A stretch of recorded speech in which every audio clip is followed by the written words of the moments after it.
like this, we woke up. You ready? Let's go, baby. 5 on 3. 1, 2, 3. The Bills have won each of the last 7 meetings with the Dolphins. The Dolphins feel extremely confident after that huge fourth quarter comeback in Baltimore last week. The visiting team is cooking in the direct sunlight. And away we go from South Florida.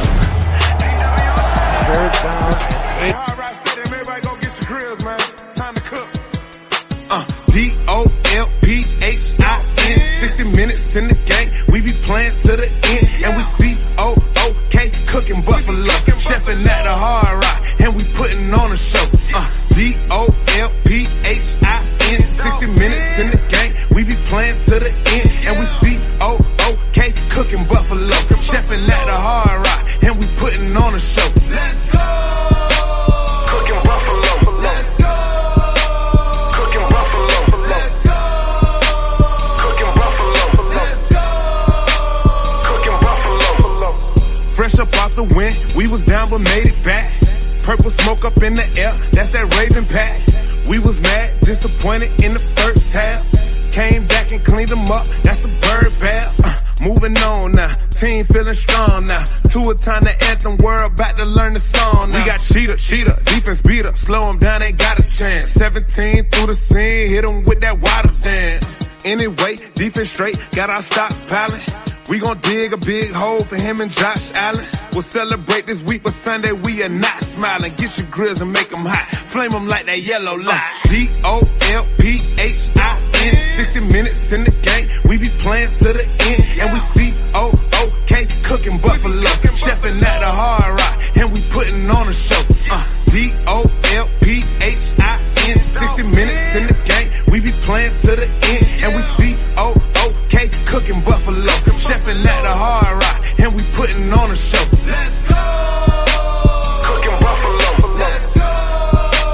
Cooking buffalo. Let's go. Cooking buffalo. Let's go. Cooking buffalo. Hey, man, McDaniels, he's gonna need a wheelbarrow, man, for his nuts to carry around, man. He got a lot of cocoa on it, you know what I'm saying?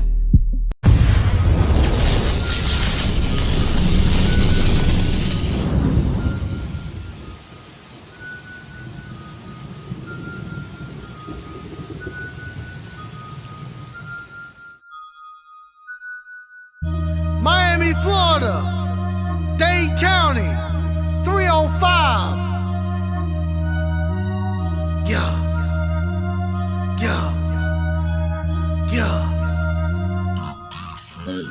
On the Gulf side of Florida, they said they want a ring. But down in South Beach, yeah, we bout to make a sting. 305 Miami, we bout to have a blast. Got a guy from Bama and he's so stupid fast. On the Gulf side of Florida, they said they want a ring. But down in South Beach, yeah, we bout to make a sting. 305 Miami, we bout to have a blast. Got a guy from Bama and he's so stupid fast. Jalen Waddle with the catch, to a throw it, go fast. Big Mike with the round, O-line looking style. Miles G with the run, South Beach having fun. Other team gonna lose, don't care who boos. 305 is the place to be. If you don't believe me, just wait and see. Don't care what people really gotta say. Ride till I die, fins up every day. We winning the game, we going to a party. Spitting on the beat like Playboy Cardi. Gonna take a pic with Waddle.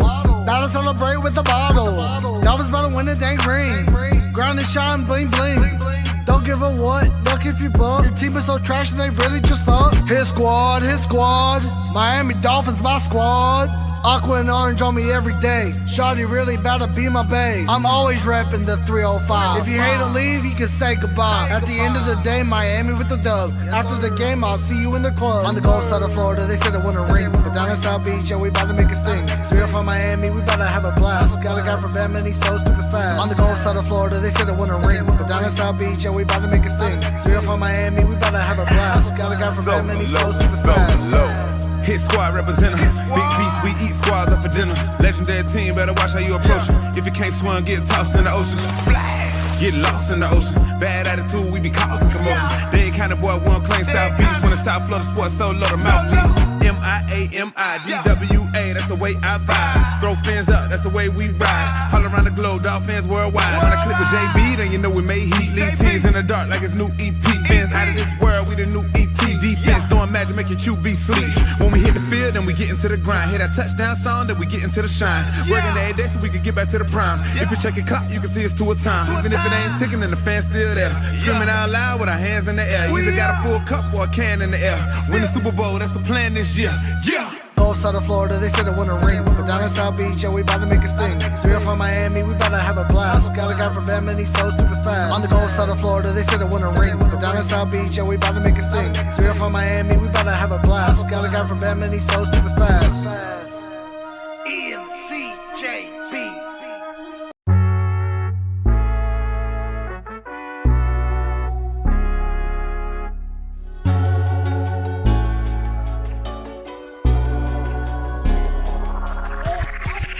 The whole city rising. A little early, it's a bit surprising. Business moves, now we enterprising. Switch it up, now we improvising. Go to get in the winter collar. Whole squad been trained to go.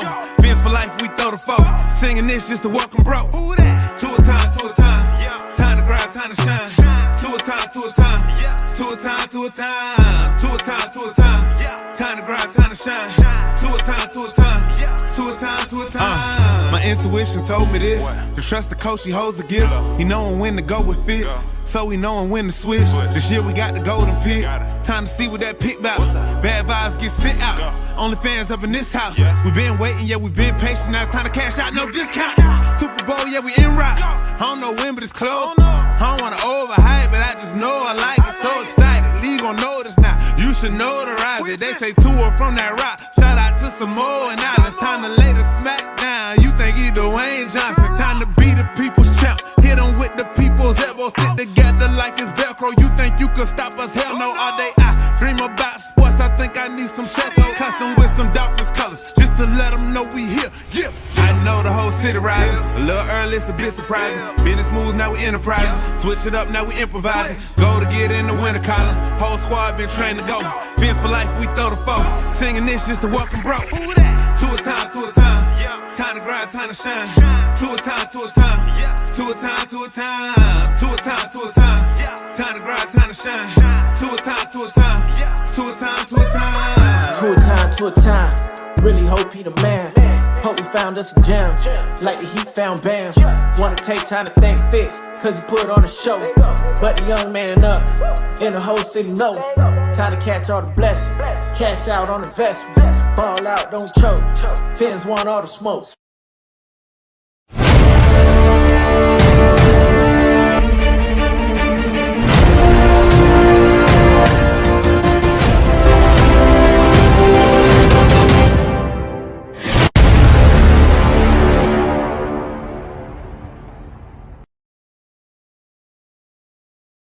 Falling down on the sidelines. Help is on the way. Telling the fans, help is on the way. 808 touchdown. MCJB. Hey, Khalid, slap that boot. DJ Flair, make the money flare. Going crazy about the fiends, know we really about to win. Jalen Waddle too fast, he Mozart with the dash. Clocking in, it's tour time, I was running through the line. 305 all day, ready now, we gonna play. Spitting on the beat, you better watch out for the fins. We going to the Super Bowl and really gonna win. 3 from Miami, Dolphins here to stay. Best be ready, cause we not just here to play. Cheater with the catch, do it, throw it, go fish. Big Mike with the route, old line looking stout. Aqua orange all day, 305 every day. Fins up, have a blast, defense, make them crash. 2 with the ball, wide receiver gonna catch it. Jalen with the touchdown, Waddle with it. Baker with the hit stick, like he had a mind. Byron X, you know they both clamp guards. Fins up. New season, let's go. Y'all ready? Yeah. MCJB. Last year we was one and done, it's a new year, gonna be fun. 2 a time, he be on the grind like the Florida sun, you know we gonna shine. Jalen Water gonna catch the ball, then he break an ankle, make a blaze fall. A-chain like the A-train, gonna run you over like a bang bang. Fins up, you know they put on the show. 305, no Miami the home. Other teams, they be talking that talk all day, we the fit of the rock. New year, we running it back. Super Bowl year, we bringing it back. Dolphin Nation, it's a new team, we got Fangio with the new scheme. Legion of Zoom in the 305, this year we gonna be 5. Speaking the truth, I ain't telling a lie. Fins up till the day that I die. Every day I bleed aqua and orange, heating up like I'm feeling the lava. JB and I'm repping the Fins all day, cause we gonna win. Young Bucks got something to tell you. 7-2 was on top of the game. Cat Thomas number 54 from the 305 to the Hall of Fame. New season, it's a new year. Mike McDaniel gonna win it all. Cheetah man with the water, they so fast, it's time to ball. And this is just the starter. You haven't met the fall. Unless you played the Dolphins, that means you lost it all. That means your time is off. That means you're falling off. That means you've met the winner. I call them to and fro. Some of y'all win it and some of y'all buzzing. But really this year, none of that means nothing. Ramsey with the pick and Howard mean mugging. On the pick 6, we got 7, you got nothing. On the bigger scale, we're the only undefeated team. We make records, y'all chasing dreams. You chasing us, there is no other team. I'm talking 72, there is no 73. I'm flowing with JB, I won't forget MC. That means the mic controller, they ain't controlling me. 2023, Fins gonna win it all. Like a running back, they're running back for y'all. Last year we was one and done, it's a new year, gonna be fun. 2 a time, he be on the ground, let the Florida sun, you know we gonna shine. Dead the water, gonna catch the ball, then he breaking ankles, make a players fall. A-chain like the A-train, gonna run you over like a bang bang. Years ago we was down bad, but this year we picking it up. Love my fans and I love my team, right to that is Finzo. Last year we was one and done, but this year it's Super Bowl. Gonna make it and we gonna win it, cause that's the plan and that's the goal. Finzo to my life finish, said it proud cause I really meant it. Other teams ain't got the speed, but it's all good, we got the schemes. This year we going far, aqua orange painted on my car. Other teams better watch out, cause the Miami Dolphins gonna ball out. Yo!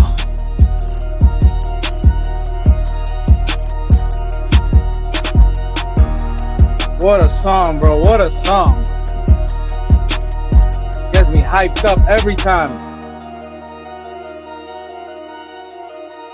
Let's go, man. Let's welcome the homie Lewis. I dropped the link. Jump on. Let's have a convo, man. What is up, everybody, man? Thanks for tuning into the Phinsaholics show. I'm your host, Batman2423 in the house.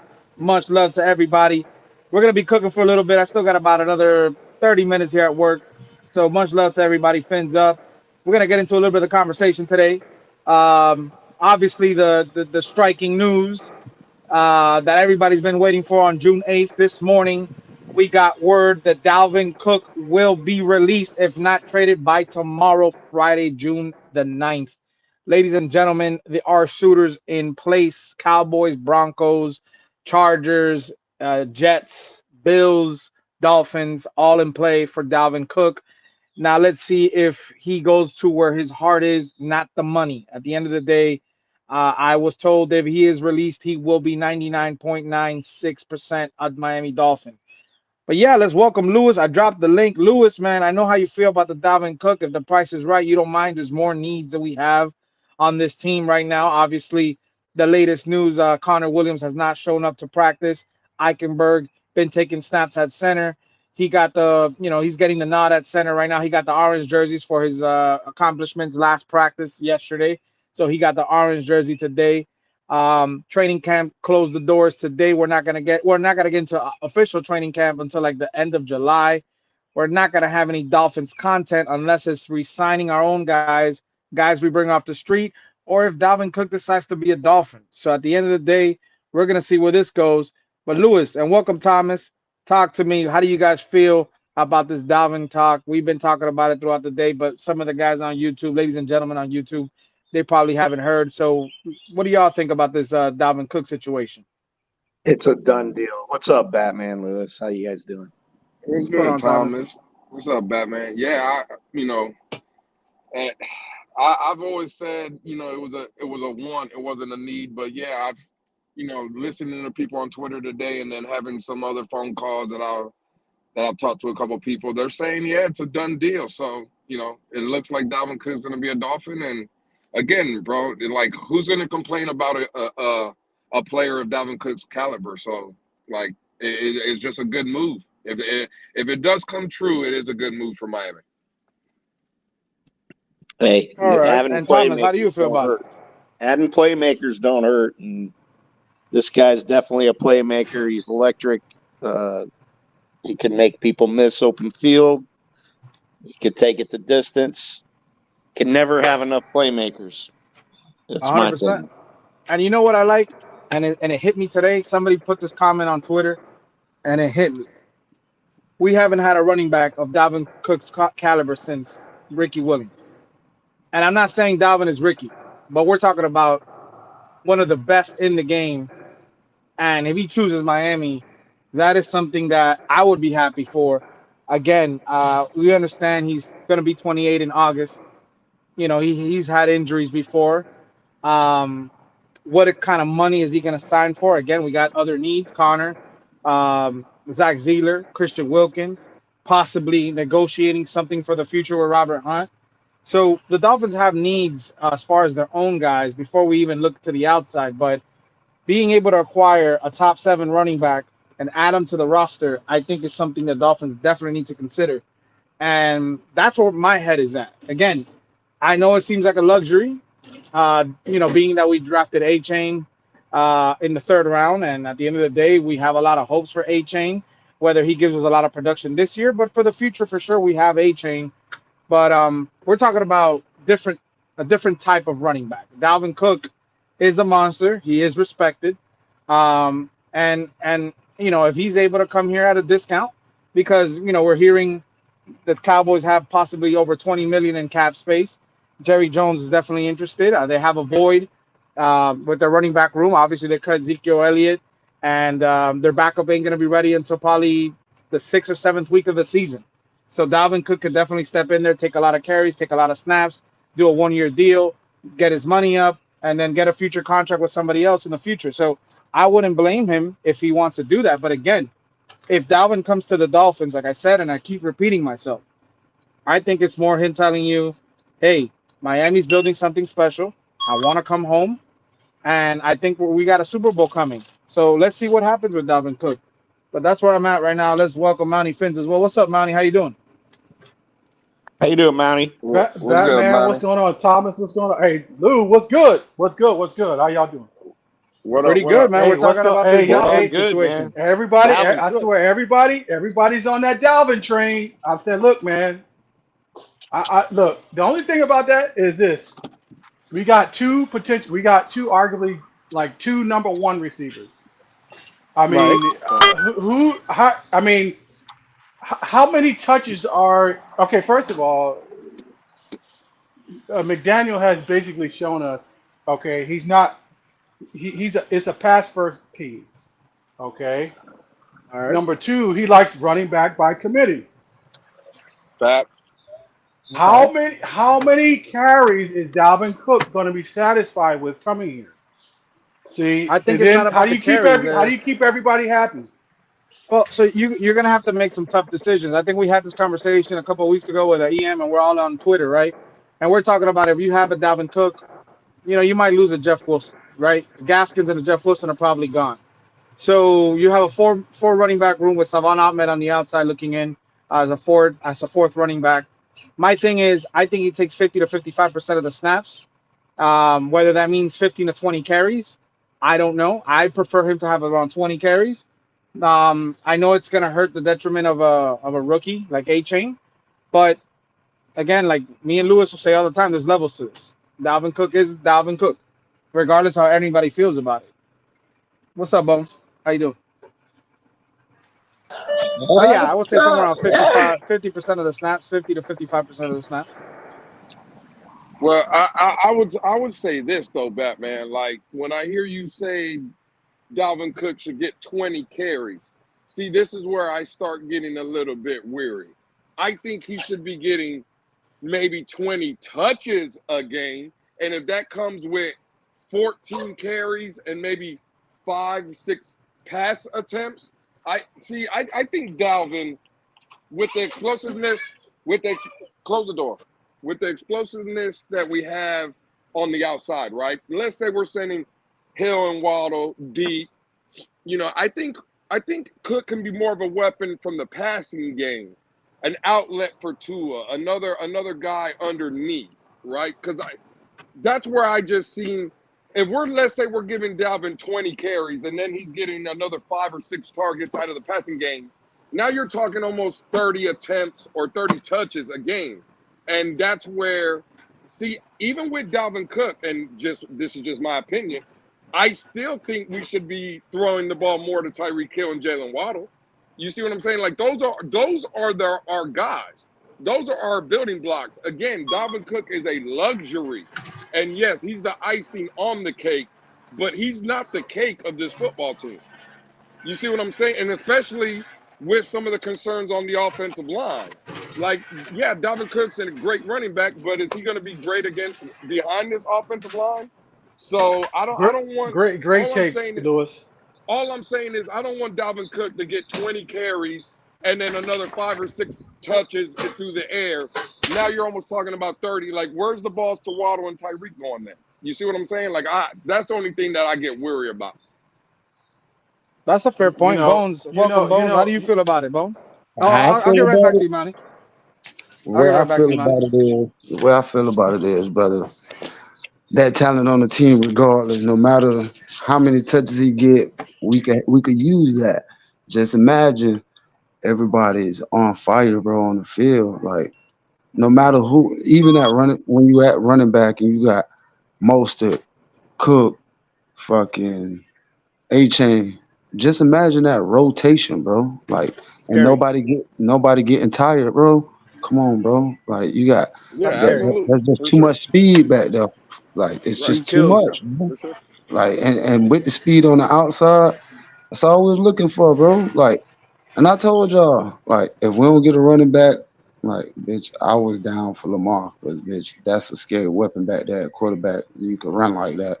But just to get another weapon, another running back to match Mostert and A-Chain speed, yeah, I'm on that all day. I don't care if Ahmed, Jeff Wilson, and Gaskin going at that point. I'll take those 3, bro.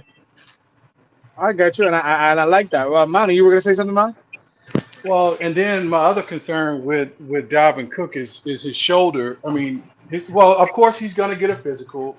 Should we decide to bring him in, but he's nicked up too a little bit. He's had 4 straight 1,000-yard seasons. However, 1,100 yards more. Yeah. So I mean, look, me personally, I'm all for him. If he makes us better, great. But look, I'm committed. I'm committed on.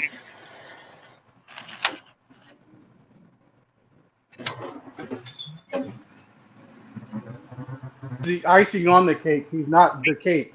So he adds to what we already have. The key is we know the linchpin to all of this is Tua being healthy. If he can stay healthy and be efficient and proficient, that's a far gone conclusion. I mean, Dalvin is just extra, And then again, like I said, how many touches is he willing to live with on this in order to be here? We don't want to have a problem in the locker room because he's not being satisfied with the carries, his touches, or Tyreek, he's not getting the touches. Right. That's fair. And then you got Waddle coming up near, in a year or two on the contract year. He don't want to. Well, that's the same thing. That'll be causing problems if got 2 more years. Two more years of Waddle. As a team and all them trying to get to a goal, like, the touches shouldn't be too much of a bother, bro. You feel me? That shouldn't be it. That shouldn't be the issue at all. Because as a team, like, you just gonna do what's permitted at that time during the game. You feel me? Is it true today though, Batman? What we heard? Can we get confirmation on that? Because somebody said in the Twitter space we were doing earlier that Tyreek, I guess, put out a tweet saying he's trying to break the 2,000-yard mark. That's a goal of his during the season. So did he really say that? I've been working all day. I haven't really checked. So I haven't checked it, but we did hear it that Tyreek's goal was to break that 2,000 yards for the season. That's what somebody said. Again, don't quote us. That's what we were told. I have not seen it yet myself, but apparently someone was claiming Tyreek today at practice said that the goal for him was to break that receiving yard record for the season. So Batman, let me ask you a question real quick. Basically, who put that milestone out there from the beginning with? McDaniel, in a sense. Exactly. Yeah. Exactly. See, that's the bullshit I don't like. He gets too fucking buddy, And now you feel obligated to get him his yards at the expense of everything else. That's why we're not running the fucking football last year like we were supposed to. And I'll say again, for the millionth time, how You cut out, man. hear me? Yeah. Can y'all hear me? Hear you now. Yeah. So yeah. When you commit to a player like that, 2,000 yards. That explains why we're not running the football last year like we were supposed to. Because if we had ran the football, we would have beat Buffalo 3 fucking times. Yeah, And but I asked that in the spaces, his- and it was somewhat a resounding agreement. I think we agree, but I also agree with the statement that if Tyreek is getting 2,000 yards, then we're winning games. We're winning games. So Okay, but what gives us wins, yards, and touchdowns? touchdowns. Okay, I can give a But fuck if he can get 1,100 yards and have 20 goddamn touchdowns. I would love that. I think Tyreek would love that too. Hey, But by the just- way, with the just 'cause Tyreek comment, Cameron Wolf reported that's one of his goals. Get 2,000 yards. Oh, it's one 2020. of his goals. That's one of his goals, not his main goal or the only goal. Right. One of his goals is to get 2,000 yards in 2023. He feels he could do it. But Did he say I don't anything know. about Super Bowls? Did he say anything about playoff wins? Did he say anything about touchdowns? I'll have to look at the comment, but it's Good, in there. good. Excellent retort, Batman. Excellent retort. Not about it. Let's go about the team, not just me. Because Well, Tyreek I would doesn't like to- strike me. Yeah, go ahead, Bo. Go ahead. I would like his yards to I would like his yard. Whether if he getting that many yards, cool, fine. That means it's more like at least more opportunities to score. You feel me? Like I don't give a damn if he don't score that many touchdowns, but if he could just get us near the touchdown and we just walk it in, that's fine. If he getting his yards that way, that's fine. But everybody knows it's bound for him. If you let him loose, he's bound to take it to the house. So, you know what I'm saying? Yards is his probably more important for him. But that means you got to get open more and you got to break more tackles. You know what I mean? So 100%. that's his What probably Cameron more of Wolf a said personal in- goal, and it's okay. What Cameron Wolf said in the tweet is it's one of his goals. Didn't say his only goal. Okay, perfect. That's good to know. Let me get into the other conversation we got into yesterday. And again, I apologize to everybody haven't been able to do a show this week. It's been hectic. But I'm leaving for vacation tomorrow, early morning. So I'm not gonna be back till possibly Monday or Tuesday. So I wanted to get into a little bit of conversation that we were all having yesterday. Tua was on the microphone and said some very encouraging things. Basically, the way his voice and the way he was answering questions, there was no thinking. He looked very comfortable talking, and he's just sounded different. And again, this is not just coming from a person that appreciates Tua. I was just listening, and he sounded very confident, answering questions very confidently, and he just basically sounded like he was ready to lead this team to the promised land. And I like that. It was very encouraging. You know, it sounded like a different Tua. It wasn't the regular Tua I've been used to hearing on interviews and stuff that he always answering questions. He sounded just different. And that's something that has been alluded for the last week and a half, that a lot of reporters are saying at camp, that Tua just looks like he's a leader. He's taking over. He's taking charge of this team. He's holding people accountable. He's bitching people out on the sidelines. He don't look like a newbie no more. He don't sound like a newbie neither. He don't look like he's scared. He looks comfortable. And I think that's something that we all gotta take into account and see if it leads to something for the team, right? Because a confident Tua is good for this team. Of course, man's got him. You know, obviously the talk of the town. He got his new tribal tattoo.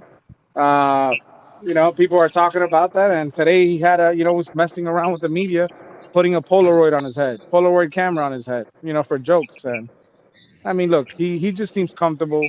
He seems like he's enjoying himself, but at the same time, he's putting in the work. It's not like he's just messing around. He's trying to get pictures of those dimes, man. He's being loose, man. He's got the beard going a little bit there. Just being loose. Kudos He to probably being petty, giving them something to talk about, man. kudos to Mike McDaniel. Mike McDaniel is probably, I'm pretty much 99.9% sure has been the X factor into Tua's maturation. You know, I'm sorry, go ahead. I'm sorry. he's not, he doesn't feel under the gun. He doesn't feel pressured. He feels obligated, but not pressured. You see what I'm saying? So it's a difference. So Mike McDaniel, he's putting it together. He's a player's coach, obviously. So Right. Mike McDaniel probably had a little piece in that. Yeah, Tua, you should put the Polaroid on your helmet and go out there. You see how they've been talking crazy. Mike McDaniel got a personality like that too. Yeah, he told him, he said, put the Polaroid on your head so Pete, and TD can have something to talk about over the weekend and just mess with them. You know what I mean? And I like that. I like that a lot. Well, if you notice, I don't want to keep bringing Flores back up, but Tua is more stern, more critical of himself, wasn't loose, and you can see he's starting to take on personality of his head coach, and the head coach is rubbing off on him a little bit. He's maturing right in front of our eyes. I think that's what Von Joe or Andrevius said. He's literally maturing right in front of our eyes. 24, 25-year-old quarterback coming into his own, ready to be a leader, not just a great player, to be a leader for this team. And that's something that's just going to elevate the performance of everybody coming in the building. And, he's been around guys last year that have done it before, have won Super Bowls, have won playoff games, have won things in their career that he's seeing, and he wants that for his own. And if Tua succeeds, this team succeeds. And at the end of the day, the kid is putting in the work. He put in the work on his body. He's definitely changed his mentality. He wants to be on the field. He wants to play for this team. He doesn't want to be labeled as an injury-prone quarterback. And he's taking the steps necessary to be able to continue, succeeding for the Miami Dolphins. Because at the end of the day, we all agree when he's on the field, we're a good team. And we're a good team regardless, but it gives us that chance to actually win any game, any team we play against if he's on the field, right? Hey, a really good team. Absolutely.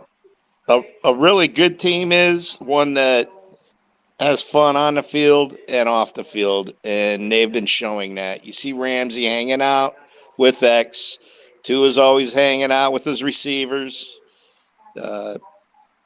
You look at all these successful organizations, there's a lot of stuff going on off the field for the camaraderie. I mean, you look at the Heat.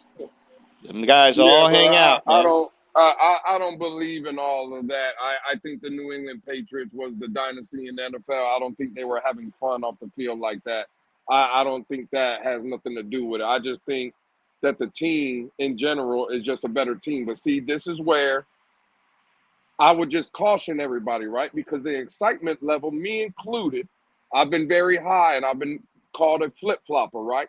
Well, the only reason I flip-flop is I'll give TD credit. TD's been on point with this. I don't know if TD has flip-flopped more than maybe me, and I wouldn't even say it's a flip-flop. My attitude towards not only Tua and this team, right, has changed because of the performance that we seen when they were all healthy and they were clicking, right? But this is where I would caution everybody with this excitement, especially with Dalvin Cook. If it does happen, which I think we all agree it is probably more than likely going to happen, bro, there's no more excuses. Like there's for the extreme Tua guys, and I'm not saying anybody on this panel, I'm not calling Batman out. I'm just saying for the guys that always make some kind of excuse for Tua, whether it's the coach's fault, whether it's the offensive lineman's fault, whether it was the receiver's fault, whatever it was, I think this team was good enough to win a Super Bowl without Dalvin. Now you tell me you're going to go add a 1,000-yard rusher the last 4 seasons. Bro, there are no more excuses for this football team, Tua included. And that's Mike McDaniel, that's Chris Greer, that's Tyreek Hill, that's Jalen Waddle, that's Tua Tagovailoa, that's Xavier Howard, Ramsey. There's no excuses no more. This is a Super Bowl, and again, especially with Dalvin Cook, there is no more excuses. I don't want to come up here after a loss on a Sunday, and on Monday morning we're sitting here screaming and making excuses. The only reason this team would fail is because the Miami Dolphins failed, and everybody would deserve blame. And I'm sorry if it hurts people's feelings, but that's just the reality of the situation. This is not the 2020 led Tua Tagovailoa-led Miami Dolphins. This is not the 2021 or even the 2022 Tua Tagovailoa-led Miami Dolphins. You go get Dalvin Cook with what we already got, bro, there is no more goddamn excuses. This has to be an AFC Championship caliber team. This has to be a Super Bowl team. This cannot be a 10-6 football team that is squeaking into the playoffs and is fighting their lives in a wild card weekend. I'm sorry. And if that hurts people's feelings, hey, it is what it is. There are no more excuses for this fucking football team, Batman. I'm sorry. And Lou, one thing you missed, and a Fangio-led defense. Oh, and Fangio as well. Good point, man. That's what I'm saying, Mounty. Like, bro, there's no more Every piece is in order. Team. Everything is in order. Absolutely. Everything is in order. Now it's on the players to go, and now it's time just to put it all on the field. And again, what have we been hearing? What has the team showed you? They're going all in, right? Well, then now as a fan base, we have to realize, okay, the team is all in. We're all in. It can't be no more excuses. I can't be happy with a wild card victory because, again, we've already heard that. People in this fan base have already said, well, if we get to the wild card and we haven't, like Michael K. I see Michael K. in the chat, right? The Buffalo Bill fan. And he's saying, oh, Miami might not do this, and Miami might be a wild card team if that or whatever, right? Bro, we got people in our own fan base the other day. Shout out to the homie Cat for Life. And I'm not coming at Cat for Life. I'm just saying, I think, Batman, you were up there with us. Cat for Life said, well, we just need to get a playoff victory. No, we don't. That cannot be the expectation for this football team. We cannot head into the season and be like, oh, well, if we're 10-6 and we win wild card weekend, it was a successful season. Well, how the fuck can that be? If you got Tyreek Hill, if you got Jalen Waddle, if you got Dalvin Cook, if you got Tua Tagovailoa, if you got Vic Fangio, if you got McDaniel, how the fuck can we be happy with a wild card victory? So again, I would just caution people, everybody that wanted all these moves and stuff, okay, well, now you got them. Now it's time to put up or shut up. I don't want to hear no more goddamn excuses. That used to burn me up when people cut us short. Like, dude, what playoff, a wild card, a playoff win? That's what you satisfied? That's not the goal. Let me ask you this, Lewis, as a building block, though, because sometimes, I know we do have some players on here that's been to the Super Bowl. Say we end up with the wild card and we're playing Cincinnati in the first round, and it's a shootout, and it comes down to the last offense on the field scores and wins it, and we're on the. I don't give a damn about none of that. Okay, I don't give a damn about none of that. I'm sorry. I don't care. I'm sorry, Thomas. I don't care about none of that. I don't care. And I'm not just blaming but I'm just saying we're going head to head against these guys. They made it to the championship last year. The year before they went to a Super Bowl, and we're going toe to toe with them. But it's just we had them. We were toe to toe with them last year, Thomas, with Teddy Bridgewater playing quarterback. I'm with Lewis. It was 1917, wasn't it? When Teddy Bridgewater threw that interception, we were driving to take the lead, and they were coming off a Super Bowl berth. Right. We were hanging with them last year, and now all of a sudden we get Jalen Ramsey, Vic Fangio, and now we're going to add a Dalvin Cook, and you want me to expect, it's because it's Cincinnati? Bro, I'm sorry, Thomas, and this is just me, but Cincinnati's not better than Miami right now. You're probably right. It's just that, the problem, Lewis, is that football's so much different than every other sport. It's one and done. Wait, time out. I ain't getting serious this morning. Fuck you, Thomas. That's the biggest thing. You don't have a 7-game series to really determine. I mean, because the team could just get hot and get lucky, man. It's a lot of this is luck too. No. Again, I'm Thomas. Don't take this the wrong way. Don't take this the wrong way, Thomas. but it sounds like excuses already. That's what it sounds like. And excuses only satisfy the people who make. I'm not saying excuse. I'm just saying, sometimes a team can play real well, and it just doesn't. The cards don't fall their way, man. It happens. And why can't that team be the Miami Dolphins that play well? That's what I'm saying. It could be, and it could not be. It happens in the playoffs. And right there, if they don't play well in the playoffs, who are we supposed to kill then? What are we supposed to come out as fans and say, well, guess what, guys? We're going to congratulate you because you went all in? Bro, I don't give a fuck about none of that. See, this is the problem. You look back like Minnesota with Chris Carter and Randy Moss and Culpepper. They were 10 times better, than Atlanta. But the damn kicker missed a goddamn kick at the end of the game. It happens, man. Well, again, they weren't better then than the Atlanta Falcons because the kicker is part of the team. And this is where people always misconstrue what I'm saying, right? And I'm not saying you are, Thomas. I'm just saying. If that scenario came, ain't Jason Sanders part of the Miami Dolphins? The Miami Dolphins should be getting blamed then because their kicker fucked it up. Again, there are no more excuses. I'm just saying that talent-wise, we can be you know he's right. You know he's right. Shit happens, and you end up losing the damn goddamn playoff game. Happens every time, every year. Lewis know you right, Thomas. Nah. You know that shit. Come on, Lewis. It's been dog fights in the NFL, bro. For example, Lewis, that not too long ago. Wait, not too long ago, the Buffalo and the Kansas City game, they look evenly matched. Shit happens, bro. Like it just happens. Right. But shit I'm with you. Bitch, we should end up on top because we got the most better shit. I know that shit ain't make sense, but y'all know what the fuck I was talking about. Exactly. I agree. You could be the better team, you got more talent, and then shit happens in the goddamn playoffs and it just destroys you. Right, but that game that game Bones illustrated came in the AFC Championship game, not in Wild Card Weekend. Exactly. You see what I'm saying? That's fine. So, but let me ask you this. We're on the same page. Hey, look, say we get to the championship game in the same scenario, and we're head-to-head with Mahomes, but they're on the field last, and they make the plays and they go. And that's what I said, Thomas. Didn't y'all hear what I said? This team should be an AFC Championship game material. Okay, that's so what I said.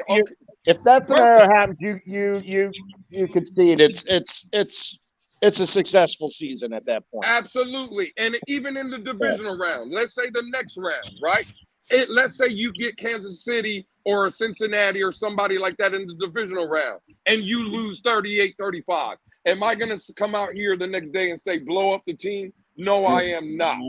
But if this team right here, right, because we always play these scenarios, let's say you get out of Wild Card Weekend and you see Kansas City or Cincinnati in the divisional round, and this team right here gets beat 31-10. What are we supposed to say then?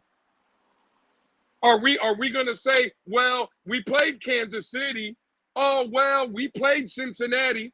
Bro, I don't give a fuck who the fuck you're playing. If you got Tua Tagovailoa, which everybody is telling me included, that I'm happy and I think moving forward we got our guy. If you're telling me we have Dalvin Cook, if you're telling me we have Terron Armstead, if you're telling me we have Tyreek and Waddle, if you're telling me we have Fangio and Ramsey and Xavier, and we're losing 31-10, what are we supposed to do with that?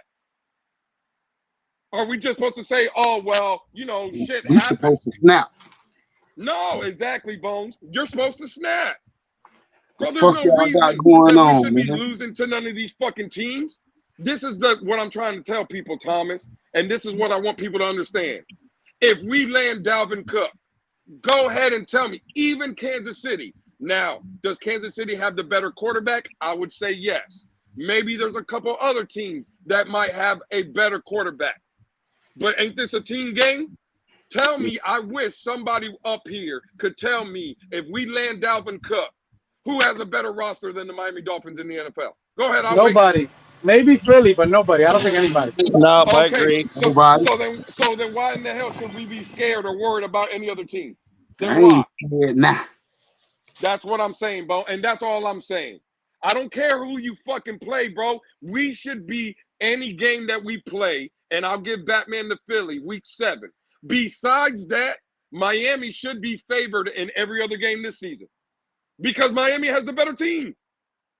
They just do. So now what am I supposed to do? We have the better team. We have the better coaches. We have the better but we're losing? No.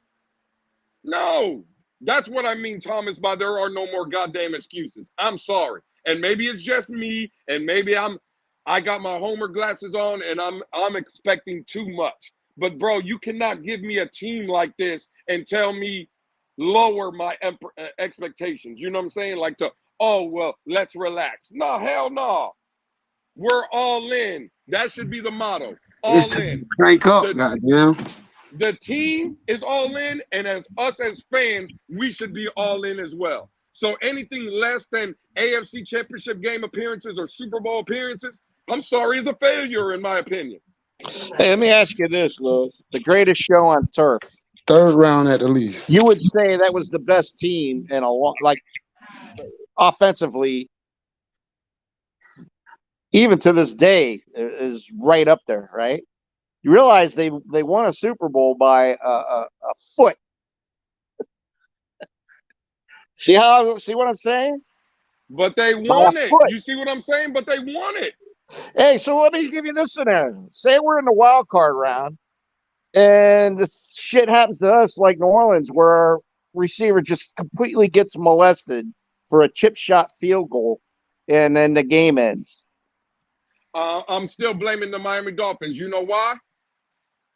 Because in that scenario you just painted out, that was with 30-some seconds left to go in the game. Why didn't Miami beat the team before that? You basically have 4 quarters to get the job done. Don't come to me and cry to me because you got screwed in the last 30 seconds.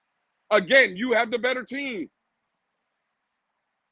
It shouldn't be that close in wild card weekend. I understand, Louis. There's no excuses, but shit does happen that just drive you a fucking up a wall. It just sounds, again, right there. It sounds like excuses to me. Again, Thomas, I'm not saying it's you. I'm not saying that you are. I'm just saying when I hear shit like that, and I can only speak for me, it sounds like fucking excuses. I'm sorry. I'm just saying, for me, if that shit happens, I'm pissed off. But I don't think we need to blow the whole fucking team up because of a fucking official can't officiate it right. Okay, but what are we doing? See, again, we're blaming the officials. If the officials miss 1 or 2 calls, it's a 60-minute game. Those are excuses. That's what we've always done in this goddamn fan base. We're going to blame the officials for a call blown. Well, what about you know what it is? So Lou. You know Louis. Go ahead, Thomas. Wait, let me finish. What it is we're so used to seeing that shit happen with New England, where they get every goddamn call against us. So we're used to it. That's the problem. Because New England used to goddamn get every goddamn. We'd be down here, and it'd be a close game, and then the officials always would fucking do something to where New England would fucking win the goddamn game. Am I wrong about that or what? That happened a lot down here. Yeah, I don't know about that. I think New England just made enough plays to win the game. I don't know, bro. I'm never going to come out here and blame referees and blame this and blame that. That was my argument about Brian Flores. And that's the same argument that I'm having now with people. With Coach McDaniel, they want to tell me, you've heard the same shit, Mountie. The credit that we should be giving Tua Tagovailoa, we got people in this fan base telling me, right? Well, it's all Coach McDaniel. No, it ain't. McDaniel's giving Tua confidence. No. You know what gave Tua confidence? It's that Tua. Give me like 3 minutes. I'm putting everything in the car. I'm gonna jump in right now. Give me like 3 minutes. I'll be right back. It's Tua. Tua put in the work. Tua had a great season. So coming off that season that Tua had last year, he's built confidence, right? Tua this offseason putting in the work, maybe making his body a little bit bigger, stronger, doing the next. That's all Tua. That's not McDaniel. So Louis, you don't think the presence of McDaniel helped Tua? Like, you don't think his public show of affection It could have gave him that. Giving him autonomy to do things, not being on his ass all the time, and maybe just his approach. That means a lot, dude. I think McDaniel is the X factor, bro, especially for him. This is where you lose the argument for me, Mountie, right here. And you tell me if you agree with this, Mountie, because I hear this dumb shit, and I'm not saying this dumb. That's the way I talk, and it just is what it is. So, Mountie, no disrespect. But this is what the autonomy is then, right? We all complain about our right tackle being Austin Jackson, right? Well, what is Coach McDaniel telling you? What is Chris Greer telling you by not going and getting the right tackle? That they're giving Austin Jackson the autonomy, right, to go play right tackle. They're telling all of us that sit here in every panel we go to, whether it's on YouTube or Twitter, that Austin Jackson, they're putting the confidence in Austin Jackson, right? But nobody else has Austin Jackson playing well this season. Right? So if Austin Jackson fails, right, this season, are we going to say it was because of lack of autonomy or lack of confidence that McDaniel put in Austin Jackson? No, because they're giving him everything. The fact of the matter is Austin Jackson is the only one that can prove if he's a player in this league or not. And it's the same thing with Tua.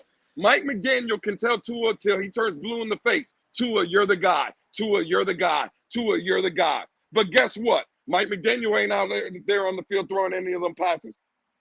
Mike McDaniel ain't out there on the field throwing any passes or putting the work in. And Lewis, I hear you. Lewis, I hear you. I hear you. However, whose name has been under scrutiny ever since he left college? At least for sure since he got in the pros. Not Austin Jackson. Yes, it has. Tua. Bro, since Austin Jackson, since we drafted him 18. No, he hasn't gotten the scrutiny that Tua had. Oh my God. Bro, we killed. No, he hasn't. That's because he's the quarterback. Mountie, But you need to stop. We kill Austin Jackson. Yeah, because nobody even fucking. Yeah, we did. But there's a whole community that's dragging the shit out of Tua. And just like they do, like, dude, he can't throw. He got a little arm. He can't this. He can't run. Mountie, were you like, dude? For 3 years, that's all we heard. And what have we heard for 3 years about Austin Jackson? Yeah, I get it. We have, but I think from a measurable, he can't do nothing. He's competent. That's all we heard about Austin Jackson. Yeah, exactly, Mountie. You were what it is, I think. Were you in that Twitter space with us today, Mountie, for a little bit? Yeah. I was listening a little bit. I was preoccupied, but I was listening. Okay. Did you hear the conversation we were having about Liam Eichenberg? So a part of it, like something about that he was playing center, he looks big, or something like that. That he was playing center, and that he was playing big, or that he was playing center, and he was actually playing well. Some of the reports have been coming out of camp. And what did everybody say? He has short arms. He can't block. He's going to get ran over. He's trash. The same thing we did with Tua, right? But the Dolphins. Yeah, but the arm length doesn't matter if you're a center per se. I agree, but that's not what we're arguing. We're arguing, right? The debate here is the autonomy that a coach gives. The what's it called? What's the word I'm looking for? The confidence a coach puts in a player, right? So that confidence only goes to Tua. Okay. That confidence don't go into Austin Jackson, though, right? That confidence don't go into Liam Eichenberg, right? It only works for the conversation for Tua. That's that bullshit. That's the hypocrisy that. No. Every player must have a certain degree of confidence to do their job. I'm not saying it's only exclusive to Tua. But Tua, ever since when Brian Flores when he got drafted in 20, Brian Flores, that's been the narrative. Brian Flores was on Tua's ass from day fucking one. Okay, guess what? They saying he was on his ass. Who was on fucking Austin Jackson's ass from day one? Mountie, we were, but Mountie, let me ask you this, Mountie, right? Because I hear this bullshit again about Brian Flores and Tua, right? I know when I first met you, Mountie, you were telling us how you grew up in Hawaii, you knew Tua's family, you knew Tua, you had watched Tua, and all this stuff. If I'm Coach Flores, right, and in your opinion, I'm asking you, his first 2 years with Brian Flores, did Tua look good? No. So why would I build? Why am I going to put confidence in? How can I put confidence in you if you're not playing well? What am I supposed? Am I supposed to sit here and lie to you? Hey, hey, the narrative that was put out there, he's coming off a hip injury, a major hip injury. They wasn't sure if he was ready to play and this. That. Hey, I'm just telling you what was coming out. Okay, and I'm just telling you, Mountie, we've always had conversations. You've been here since those days, right? Those sounded like excuses to you, correct? So then what are we talking about? Kind of, yeah. Nothing to do with confidence. If your ass is on the field, you're supposed to play. Thank you, and that's all that matters. And the assumption, if your ass is on the field, it's readily assumed that you're ready to play.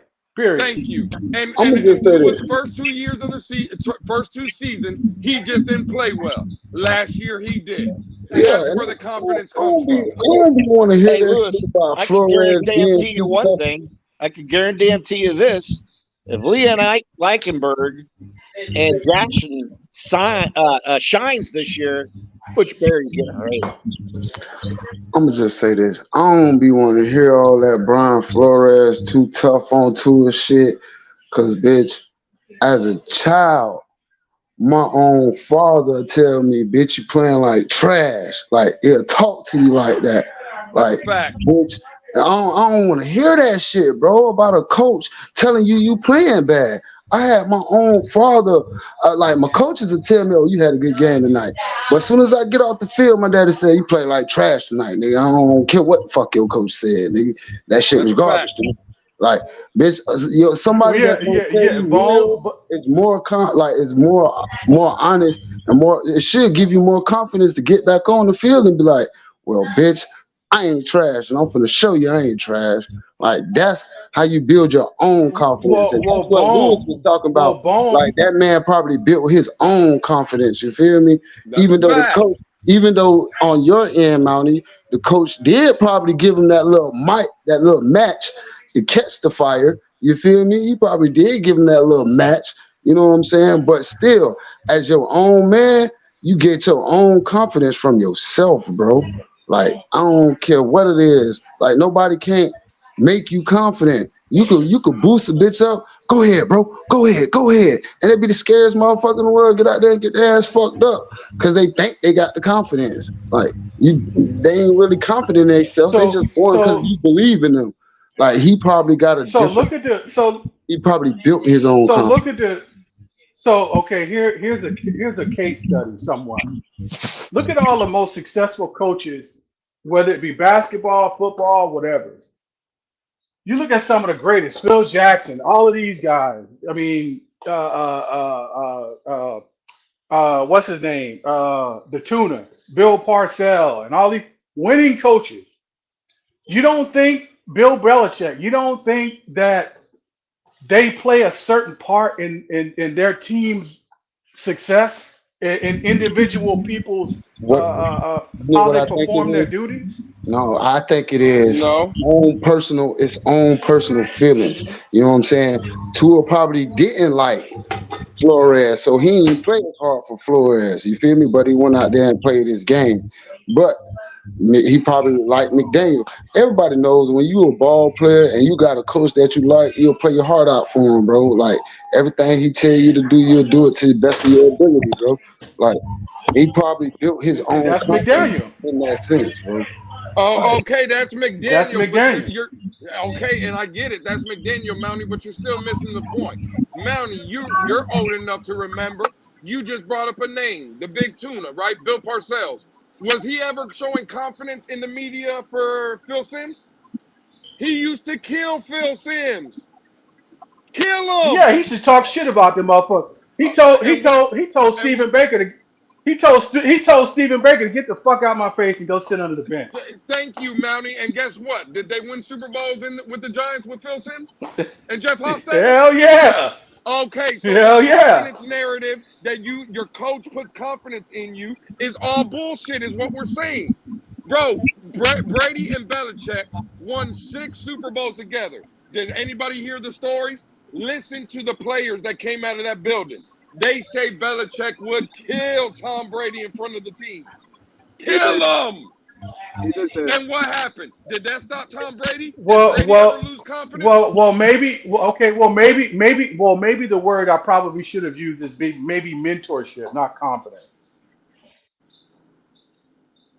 Because it's a whole mentorship is a total different. It's a totally different. It still could be. Take it from a guy that was labeled a little confidence. He still could have gave him a little confidence, bro. Look, take it from a guy that was labeled a Tua hater. All I'm saying is when we come out here and we give credit to Coach McDaniel, give him credit for the game plan. Give him credit for the scheme and the system, right? But I'm sorry, y'all are undercutting Tua Tagovailoa every time y'all praise McDaniel for something Tua did. Bro, it's time to start giving Tua the credit for the work that the kid put in. You see what I'm saying? It has nothing to do with McDaniel. It's Tua. He's showing you that work. And every time y'all say it's McDaniel this, it's McDaniel that, I'm sorry, y'all are undercutting all the work that Tua's put in my opinion. Hey, Lewis, let me ask you a question because this pisses me the hell off. McDaniel coaching in the right way. I'm sorry. I just wanted to say that. With Jackson, this is what pisses me the hell off. From his first year to his second year, did you see any more development in his body from him working hard in the offseason to develop? Who? Lewis? No, no. I would say his first 2 years, 3 years, I would say no. We haven't seen the work Austin Jackson. But now, all of a sudden, he's got this body transformation in the make it year. I just thought about something. Look, I just thought about something. Mike McDaniel is probably giving him that confidence, but you could honestly say Mike McDaniel gets on Tua's ass too, and he did it in public too, because he was like, he did it with, I think it was the Green Bay game.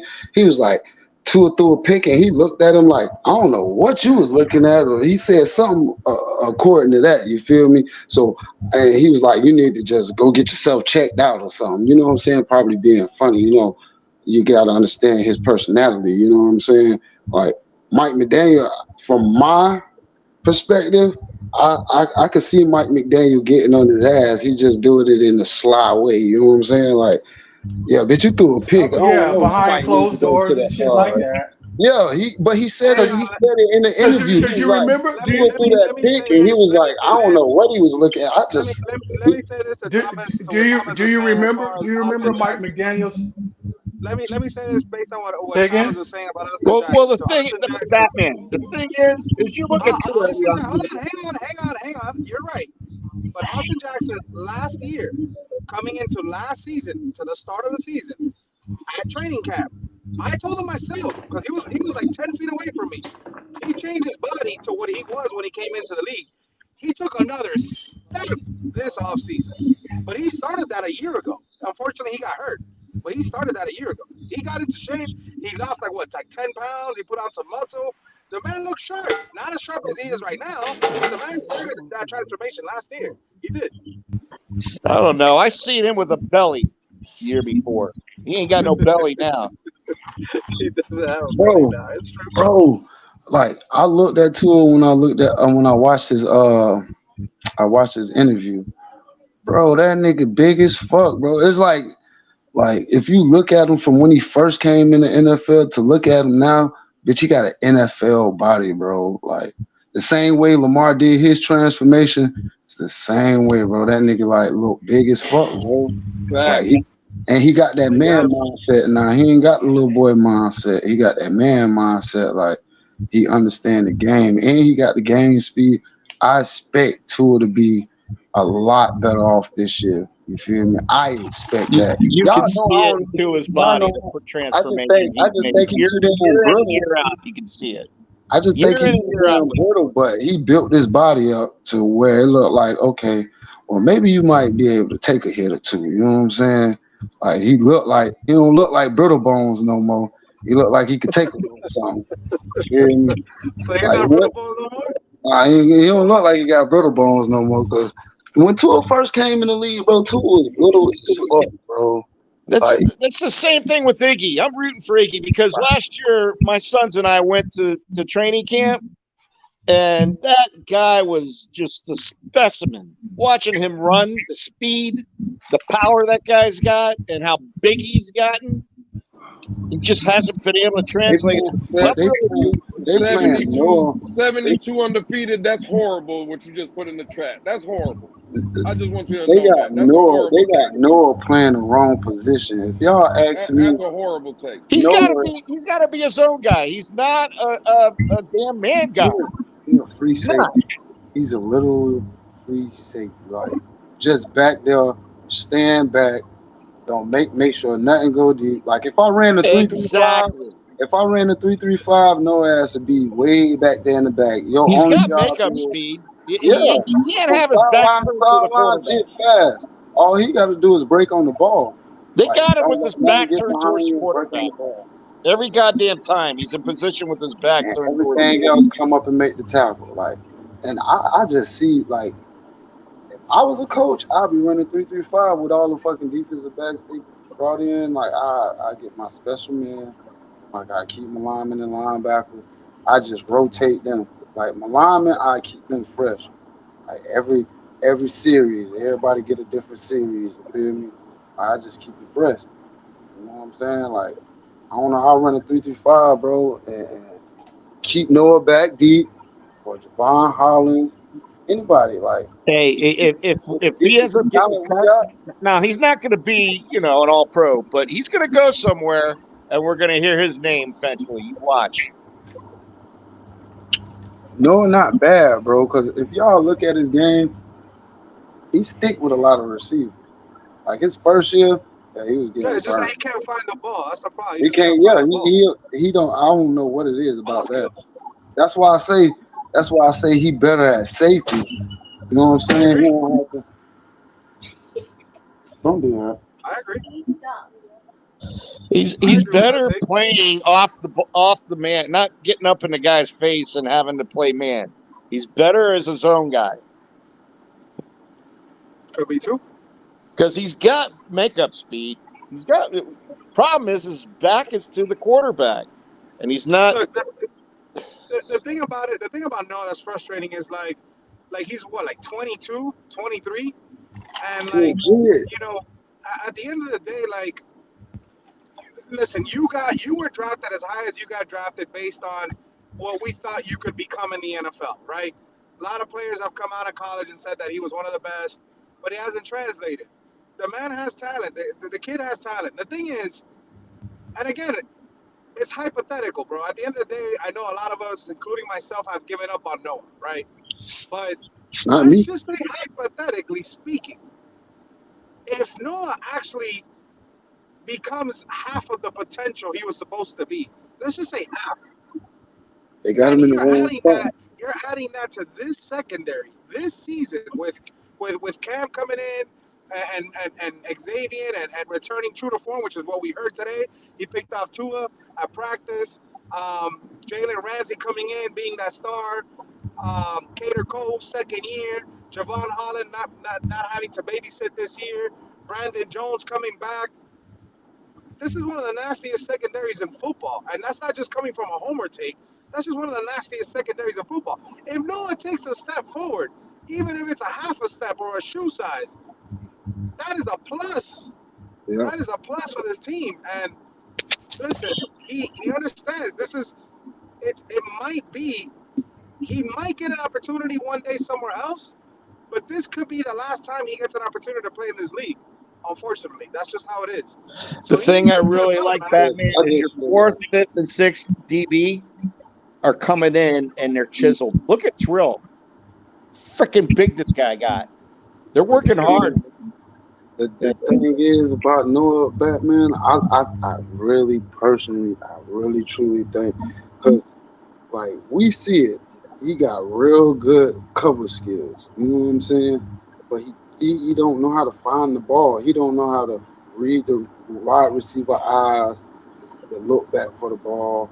You know what I'm saying? He don't know how to judge certain things in my eyes, because you can't never find the fucking ball.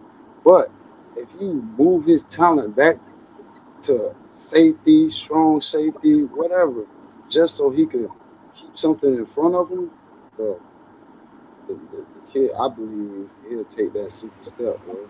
He'll be Hey, one. my condolences, Yeah, Aladino. Ladino, condolences to you and your family on your brother, man. R.I.P. to your brother. You know, we're all with you, man. You and your family, Aladino. Yeah. Much love. Yeah, for sure. For sure. Present, Absolutely. brother. Dang, what is going on here? I don't be looking at the chat, y'all. But yeah, man. Look, there's a lot of guys on this team, bro. Look, we clown on Eichenberg.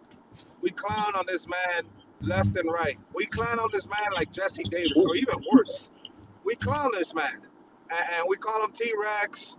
We call him he got no arms. I don't care what CB tells us that this guy's King Kong on the field. No, he's not. Eichenberg is fighting for his job too. He's fighting to start on this team.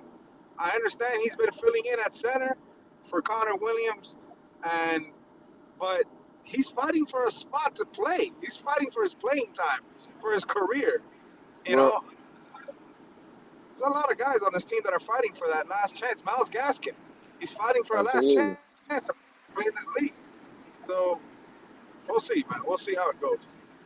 Well, the thing about Eichenberg at center, and I would love to hear your guys' thoughts on it, but the one reason I think, again, do I think he's going to be a top 10 center?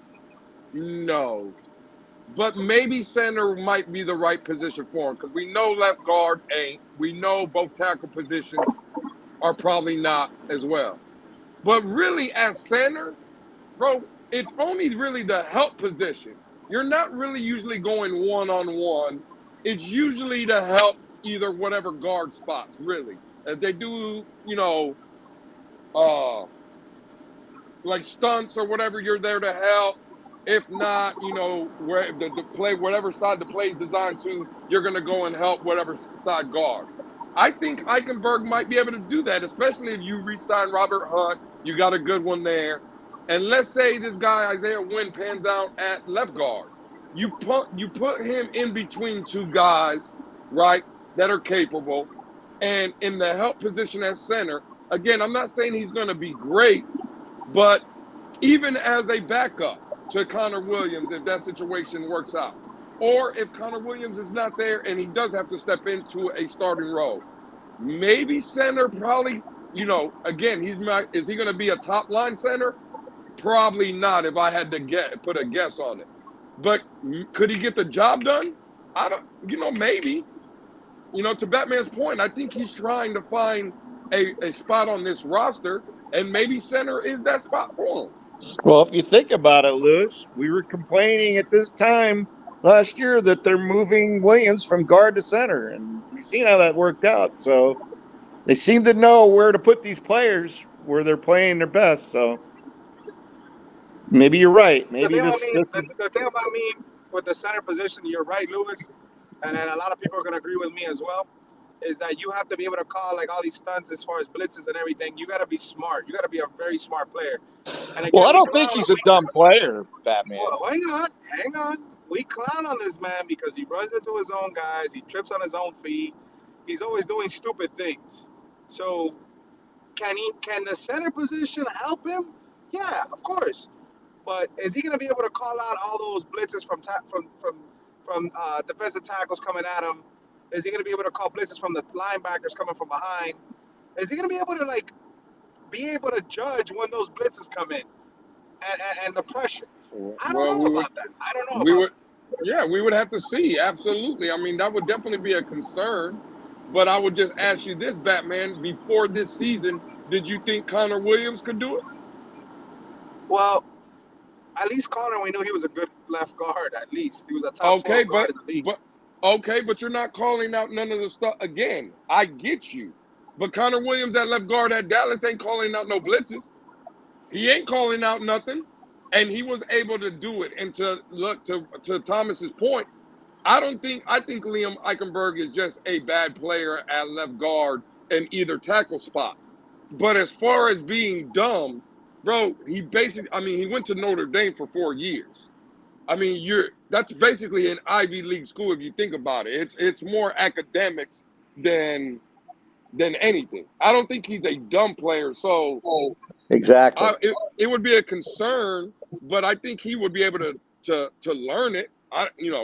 Again, am I saying he's going to be what Connor Williams gave us? If I had to bet my house, I would say no. But I'm just saying, okay, if Eichenberg was going to be on this football team, would you rather see him at center or either tackle spots or either guard spot? Like, where would you want to see him if he was going to be on the offensive line? The option of being on the bench wasn't one of them, right? Come on, Batman. Listen to you. Look. No, I'm saying. Hey, no. listen. The options are he has to be on the line. He's Listen, be where he struggled at when he was the guard, what he struggled at was the stunts, where he couldn't pass off his guy and pick up the stunt guy. He's not going to have to do that at center. He's going to be the guy helping. He's going to be the helping. Exactly. Like, his problem is strength and his arms. That's his problem, right? That's his problem. That's my main concern with him. Real quick, let me address what Andres is bringing up. I said, Batman, did you hear Vic Fangio? It seems he's not happy with our defense. I sent you the video. So, yeah, Fangio basically said that there are certain position groups that he's not happy with, that he basically is acknowledging that the team needs a little bit of help in those areas. We could probably assume linebacker and possibly defensive line. Again, Zach Zeeler has not been on there, so he hasn't been able to see the complete defensive line out there. Now, that being said, could it be possibly, again, we can all assume another linebacker. Obviously, we got word yesterday that David Long, that we picked up from the Tennessee Titans, he had a hamstring injury. We saw him on Tuesday with a band around his hamstring, and we were hoping that wasn't going to be, it was just for looks, but we got confirmation yesterday he does have a minor hamstring injury, and we know how hamstrings are. How can they continue to be a pain in the ass if you don't let them heal properly? But David Long has an injury, and we're very thin at linebacker. I know we're relying a lot on Aubrey Miller to step up. We have not heard anything about Aubrey Miller in the last month. So we got to see what we do as far as the linebacker situation, whether it's promoting somebody we brought in last year, whether it's seeing what Andrew Van Ginkel has to continue to offer in the middle linebacker that they're playing him at, whether it's Cameron Good, whether it's Malik Reed that we picked up in the offseason. We got to see what we got with these guys because we're looking thin, and we know David Long has a history with injuries, and that was a big concern when we signed him going into the season with his injury-plagued career so far. So what are the Dolphins going to look into signing a guy off the street? Many great names still available. Zach Cunningham. There's like 2 other 3 linebackers that I'm still excited for. And I wouldn't mind signing at the right price, at a very minimal contract. We're talking about $1.5 million, nothing crazy. I wouldn't mind bringing them in-house and seeing what they have to offer. Obviously, the Broncos today picked up defensive end, Frank Clark from the Kansas City? From the Kansas City Chiefs. They signed him to a $7.5 million deal on a 1-year deal to go to the Broncos, and the Broncos were one of the teams that were in play for Dalvin Cook. I don't know. I'm sure they still have money left to play with. I believe the biggest threat for the Miami Dolphins are the Cowboys as far as the money aspect and the running back room as it currently stands. We're going to continue to monitor this. I mean, at the end of the day, I said before we heard anything about Dalvin Cook, I think we're going to hear something about Christian Wilkins, maybe even Connor Williams. And again, there's a lot of conspiracy theories that the reason why Eichenberg got the orange jersey today was to kind of show Connor, hey, we like you, we want you back, but we have a replacement ready if you want to ask for a lot of more money than what you think you deserve. And we all agree he deserves a little bit more money, but how much is he asking for? Is he asking for $12 million? Is he asking for $13 million? The highest paid centers we're looking at $11 to $12 million a season. Connor's at $7 million. So is he really crying for over $3 million, or he just wants a long-term deal? We don't know. That's something we definitely need to continue to monitor. He probably wants a long-term deal, Batman. I'm gonna be honest with you. I'm sorry, Thomas, real quick. But that David Long situation, that is something that is very concerning to me. We knew coming in that he had injuries, soft tissue injuries, hamstrings, and things of that nature. For him we haven't even sniffed pads yet.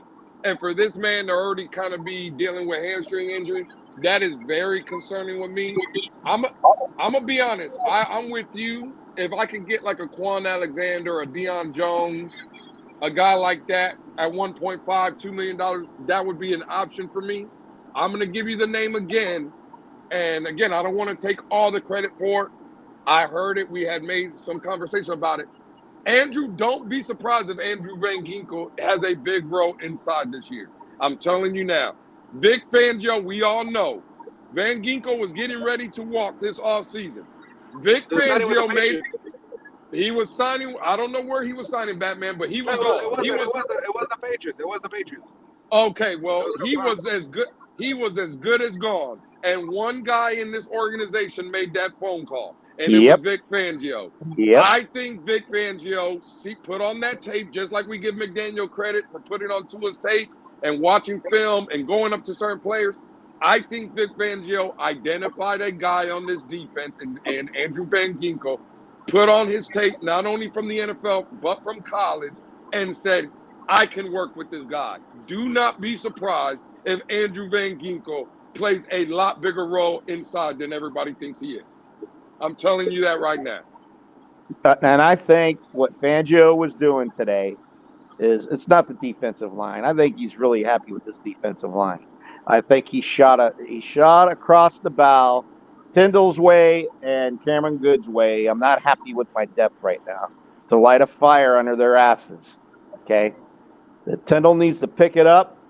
Cameron Good needs to pick it up. The 2 draft picks from last year. Just my opinion. No, I think Van Ginkel again is going to be, and I see Steve. I'm not saying Van Ginkel is the second coming of Zach Thomas. That's not what I'm saying. But if you look at Van Ginkel and throughout his Miami Dolphin career, very instinctual player, always around the ball, never really making the big mistakes, a sideline to sideline player, right? You put him inside, you look at some of the videos that you've seen of him, just the way he moves his feet, the way he can shuffle his feet, bro, Van Ginkel doesn't look like it. I think Van Ginkel is like 255, like 250, 255. Van Ginkel is maybe not, again, is he a thumper like Ray Lewis or something like, I would say no. But I'm telling you, bro, Van Ginkel can get the job done at inside linebacker. Lewis, he's a playmaker. He played inside linebacker at Wisconsin. Hey, he can get the job done. He's always around the ball, and he's causing havoc and turnovers everywhere he plays. And again, Thomas, what were we just talking about Liam Eichenberg, right? About being smart. Bro, there's an argument to be made that Andrew Van Ginkel is probably the smartest, one of our smartest players on our football team. Yep. When was the last time you watched the game and was like, God damn it, Andrew he's out Van of position. Just made a mistake. No, he made a mistake. He was out of position. He did this. Nope. Bro, he's just fundamentally sound. But like you say, he's not the most physical guy out there. He's not a thumper, but he's always around the ball constantly, and he makes plays, man. But he doesn't miss a lot of tackles though, for being not a thumper and for being not the strongest guy or whatever. When was the last time again that you put on film and you said, "Oh, Andrew Van Ginkel missed that tackle"? Exactly. He's not, bro. He's fundamentally sound. And again, if you have him as a pass rusher, he's going to be right around that quarterback. Oh, he gets the job done. Special teams, he's going after that ball. And if it's blocked, he's finding the goddamn ball and running with it. He's just always around that football, looking to make a play. Yeah, listen, I agree. I think Andrew Van Ginkel, and again, Fangio, that's the only guy that Fangio we really heard he made a specific phone call to. That was the guy that he identified. Well, he's been raving about him and also Phillips. Phillips is another one. Yeah, I can him and Phillips and Chubb. You hear? No problem. He's always talking about those three. Oh, and Howard. Hey, Lewis. Howard also. Hey, check it out, everybody. Check it out. Lewis. Let's see if I can show y'all real quick. Look at the beautiful Hard Rock. That's our home. Okay. All right. Heading down the turnpike, huh, Batman? Yeah, driving down a little Havana. Hey, What's Lou, good, Monty? What's good, Monty? do you really, man? Listen,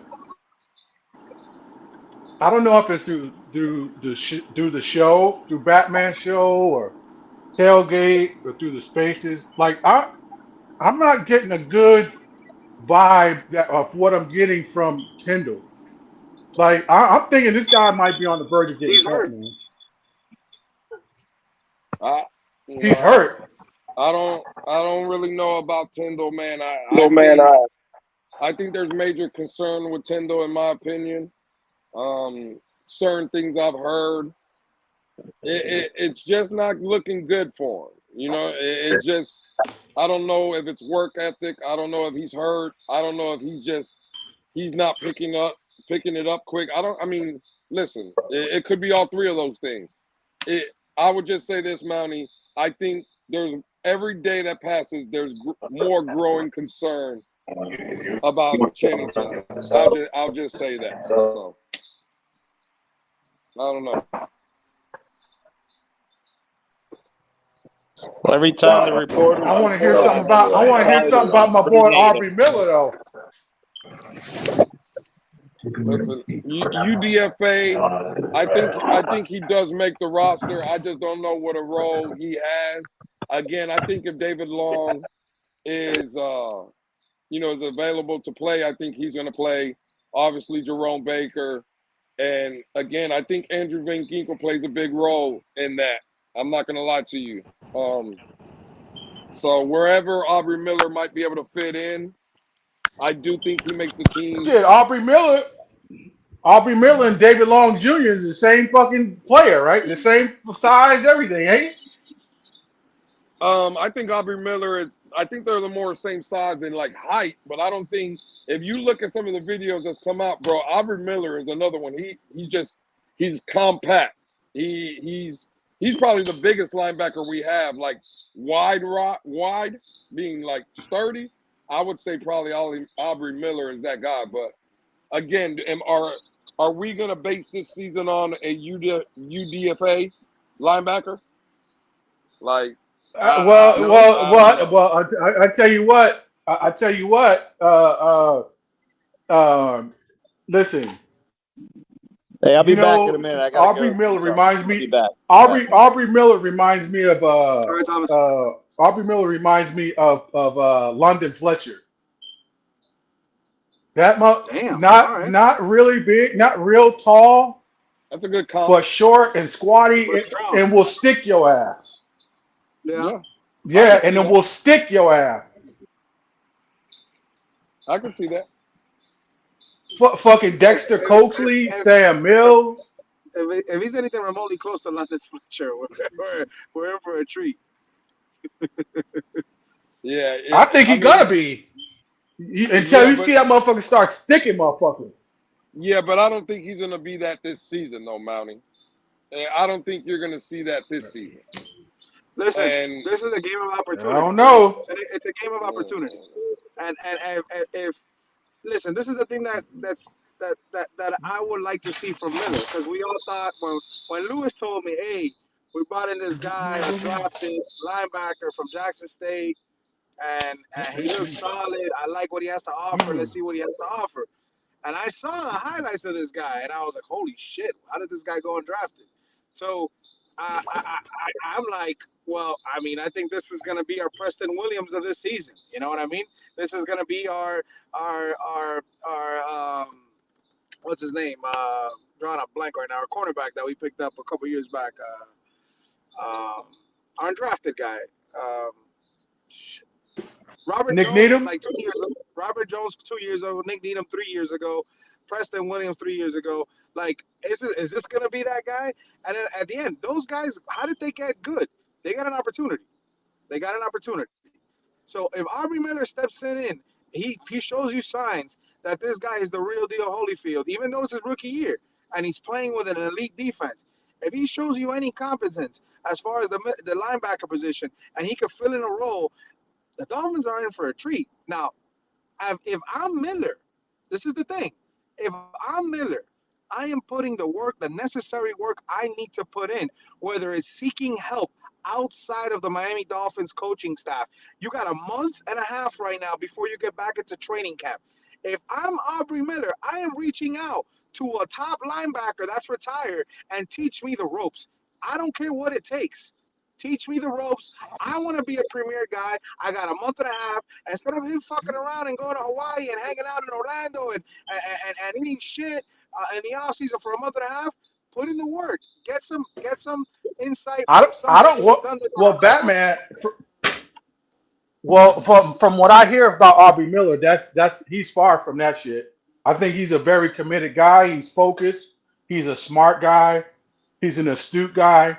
And just to imagine, a guy that didn't have that didn't have the measurables, but probably going to be a Hall of Famer is fucking James Harrison from Pittsburgh. He was a UDFA from Jackson State.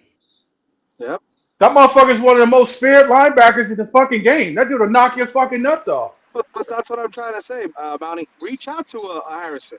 Reach out to somebody that's played at a high level in this league that can teach him something in this month and a half. Don't go look at the Dolphins. Well, Don't go look at Baker. Don't go look at Baker and tell Baker, teach me. No. Go look out. Seek outside help. I want to be great in this league.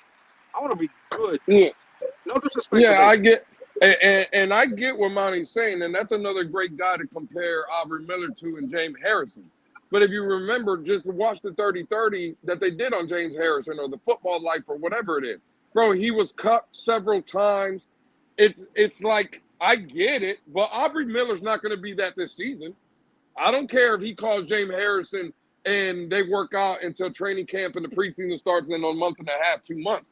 He's not going to be that guy this year. That's all I'm saying. Like, yeah, we have hopes for this kid. I do believe he is going to make the roster, but it's going to be as a special teams player, and barring any injuries, I'm telling you, I don't see this kid being a starting linebacker. So that's not happening.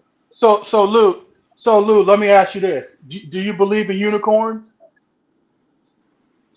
I do not. I've never seen one, so how can I believe in it? So you don't believe in a unicorn? You don't believe in a player that's just because look, I coached a little bit, and some players look, it is what it is. Some players just got it, and some players don't. That it factor. Where some people have to work at it, some players just got it. It is what it is. It's an innate. It's a gift from God. It's instinct. Yeah, a lot of shit like Zach Thomas. Everybody when he got drafted, they was like, how did he get fucking drafted? He was this. He's too short. Dude, the motherfucker had the instinct. Like you would think he's in your fucking playbook. He knows exactly where you're fucking going with the ball. Well, he knows exactly where you're fucking going with the ball. Like, he knows exactly what a running back's gonna be. Listen, I hope I'm wrong. I hope you're right.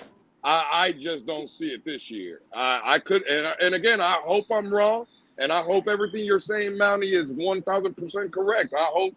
I hope we have found our next Zach Thomas. I just don't. I'm not gonna bet on that. Yo, you know what I'm saying? I'm not. And yo, I was so happy. I was jumping up and down like a fucking kid on his 5th birthday when Zach Thomas knocked out Sean Jefferson. Knocked that bitch out fucking cold. Cold. It was like Terrell Davis moment, man. Okay, that's what it was. I'm like, God damn. Hey, and you know who knocked that motherfucker out? You know who wanted him? He wanted him and Larry Izzo was Westhoff. Talked Jimmy into getting both of them, and they got him on the field and started seeing him at linebacker, and it was over for Jack Del Rio. Speaking of knocking people out, Panthers play tonight. Good luck to the Panthers, man. We gotta tie this series up today, 1-1. Yeah, Bobrovsky's got to play better, man. Big Bob, he had a bad game. No. I will not allow my homie Batman to do that. Batman, you know there's only one hockey team in the state of Florida. All right? And that's the fucking Lightning. That's the Tampa Bay Lightning. And their ass is out on the couch right now, so we don't want to hear it. But there's only one Florida team, Lewis, and that's the Florida Panthers. Yeah. Hey. Well, hey, listen, it'll be over in another 2 games, and next year we'll be doing boat parades down here in Tampa. So it don't matter. God damn. Nope. Vegas You guys in had to four. run when Brady was living there. Brady's living down here now. We got Messi. We won got we two won teams without in the Brady. finals. We won 2 before Brady was even a thought here in Tampa. Thomas, what are you talking about? You won the Super Bowl. You won the damn. Hey, You won. Thomas, this is Hockey Town, USA down here in Tampa. Your Hockey baseball Town, team was USA. in the World Series. That all happened because of the Brady factor. Now Brady's down here in South Florida. We got Messi. Hey. We got the damn Marlins on fucking fire right now. They're 6 games, 6 or 7 games over 500, right? Exactly. It's the Brady factor. Hey, Thomas, do you know what the Tampa Bay Rays, how many games they're over 500? No, Tampa Bay Rays are the best team in baseball right now. You're damn right. You're damn right. It's the best team in baseball. Go figure that one out, Lewis. The best team in Florida, in baseball and in hockey. When we lost Dombrowski, that's when our baseball team went downhill. You guys, we just landed Messi for the worst team in the MLS in the Inter Miami, and Messi's about to turn up. And we're gonna see something serious from Messi. So hey, you see how the ticket prices went up? Listen, the ticket prices for the Inter Miami July 21st, which is the projected first game Messi plays in Miami, was more expensive than the cheapest ticket for July 21st is more expensive than the cheapest ticket to go to see the Heat play yesterday against the Nuggets. That was insane. Batman. The average ticket price before Messi was $29 average as far as the low, $29 per game. And right now we're looking at $457 a ticket. That's crazy. Hey, listen, when that Messi news was dropping months ago, my son's friends, and I wish my son would have joined in on them, but they never did do it. But they were all thinking of buying blocks of season tickets, what were dirt cheap at the time. Anybody that did that is sitting on a freaking gold mine right now. God damn, that's true. A bunch of bandwagon fans. That's what it is. A bunch of bandwagon fans. It doesn't matter. Vegas in 4. Shit, that would have been better than playing the stock market right there, Lewis. But think about it like this, though, Lewis. The homie Dade County, right? He's from Miami. He likes the Heat. But did he become a Heat fan when LeBron came here? Like, I'm asking a question for a friend. Well, I don't know, Batman. I don't even know who you're talking about. Are you talking about? Is that football guy that be going in them Twitter spaces? Is that the football guy that says he's a Heat fan? Nah, he is a Heat fan. He's a Heat fan. Get out of here. No. The only Dade County I know is a football guy. That guy don't know nothing about basketball. He's not even a Heat fan. For me, I've been a Marlins fan since its inception. I went to Game 7 when they played Cleveland. I was there. Oh, that's awesome. That's awesome. Yep. Hey, listen, I saw those Marlins in '97. Listen, my favorite player back in those days was Gary Sheffield. And even though he was a dick in real life, I was a big fan of Gary Sheffield. And they dismantled that team, and I was heartbroken. I'm not going to lie. Yeah. That's why I don't have the love that a lot of people do for baseball. I know baseball, a lot of people say consider a boring sport, but I lost a lot of love for the Marlins when they dismantled that '97 team because I loved that team. And then in 2003, when we played the Yankees, we won the World Series. We were the underdogs, and we dismantled that team as well. So you can never have anything nice in Miami. So we get Messi, that's big. I said it the other day. I don't care if you're a soccer guy, a football guy, a basketball guy, a tennis guy, a swimming guy. Messi is the biggest catch anything in sports has ever landed in Miami, and that includes Dwayne Wade and LeBron James. It's called Ruins, the freaking owner. He wanted to be the Marlins owner, and they did. It's a big. If he would have bought that Marlins team, we would be right there right now, Batman. We would be right there right now with that Marlins team. My interest was lost right there. 2 times in a row, we made it to a championship game, and we won the World Series. And you're gonna dismantle the team? No, I'm done. That was Huizinga that did that. Wait a minute. Thomas, we finally got Batman with his back on the wall. Batman, are you trying to tell me and everybody else that Messi is bigger than Tua in Miami? It's not even close, Lewis. He's going worldwide, buddy.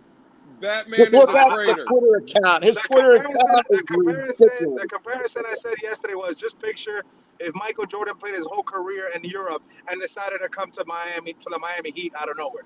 Like that exactly guy's bigger than Muhammad Ali when Muhammad Ali was in his prime. Batman is a traitor. Batman has just sold out on Tua. Listen, Unbelievable. Tua's gonna be there. Tua's on the Mount Rushmore right now, but he ain't Messi. Messi and Mbappe is the biggest freaking stars right now in the league. And they're both leaving the same team. They're both leaving PSG. Yep. Sad. So is Inter Miami winning the MLS Cup next year? Is that what you guys are telling me? Fuck yeah! With Messi? Yeah. What, are you kidding me? Okay. All right. But speaking into we're gonna be scoring like 6-2 goals every goddamn game with Messi in there. Tell you that. Hey, I see the homie. I see the homie Cat for Life in the chat. Cat for Life. You see how Batman sold out Tua? Did you see that, Cat for Life? Batman sold out.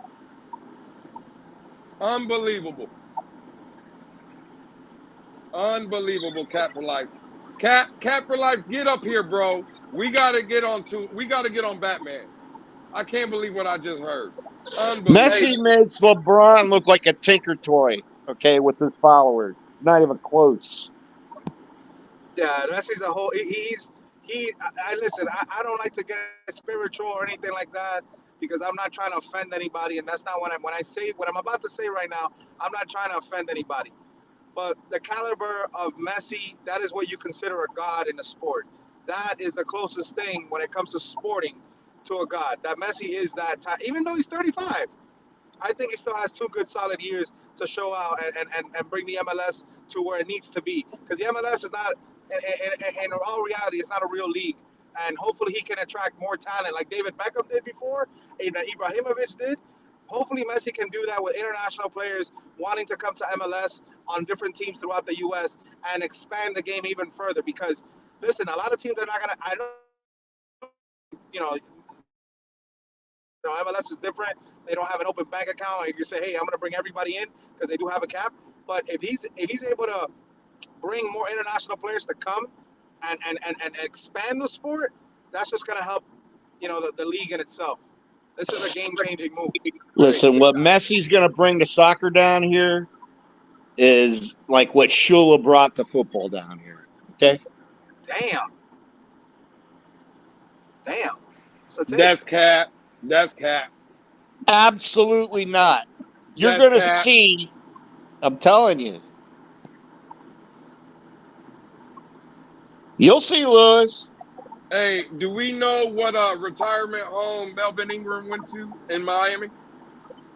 Damn, Lewis, I hope we sign him back. Messi bring him back. Messi will be sitting with Melvin Ingram about 5:30, 5:45 every afternoon eating dinner. That's funny because he was the star. Hey, he was the star of the World Cup. You keep thinking that way, Lewis. That man is coming here to retire. That guy was the star. Him and Mbappe went. That was one of the best World Cup matches in the history of the World Cup, Lewis. I'm not in the history. He's right about that. It's exciting. The history. I've never seen a better World Cup than that game. I still got it recorded on my DVR. Messi is Melvin Ingram 2.0. Coming here to retire. Thomas, we need to get CB83 to do an all-22 on that World Cup. That was ridiculous. I'm telling you. Anybody that's into soccer, that game was the Mbappe Messi show. It was. You were looking at a superstar and the makings coming up as a superstar going head to head against each other.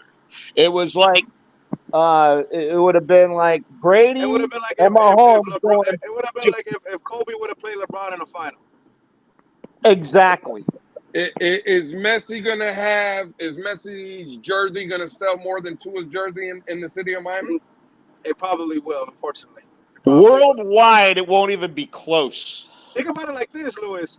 Even though it's a Miami team, that jersey is going to be sold in the U.S. like hot pancakes. It's going to be the #1 selling jersey in MLS. They will be the #1 selling jersey in MLS. I think Andreas said he was going to make some bootlegs and he was going to sell them. I'm looking forward to it.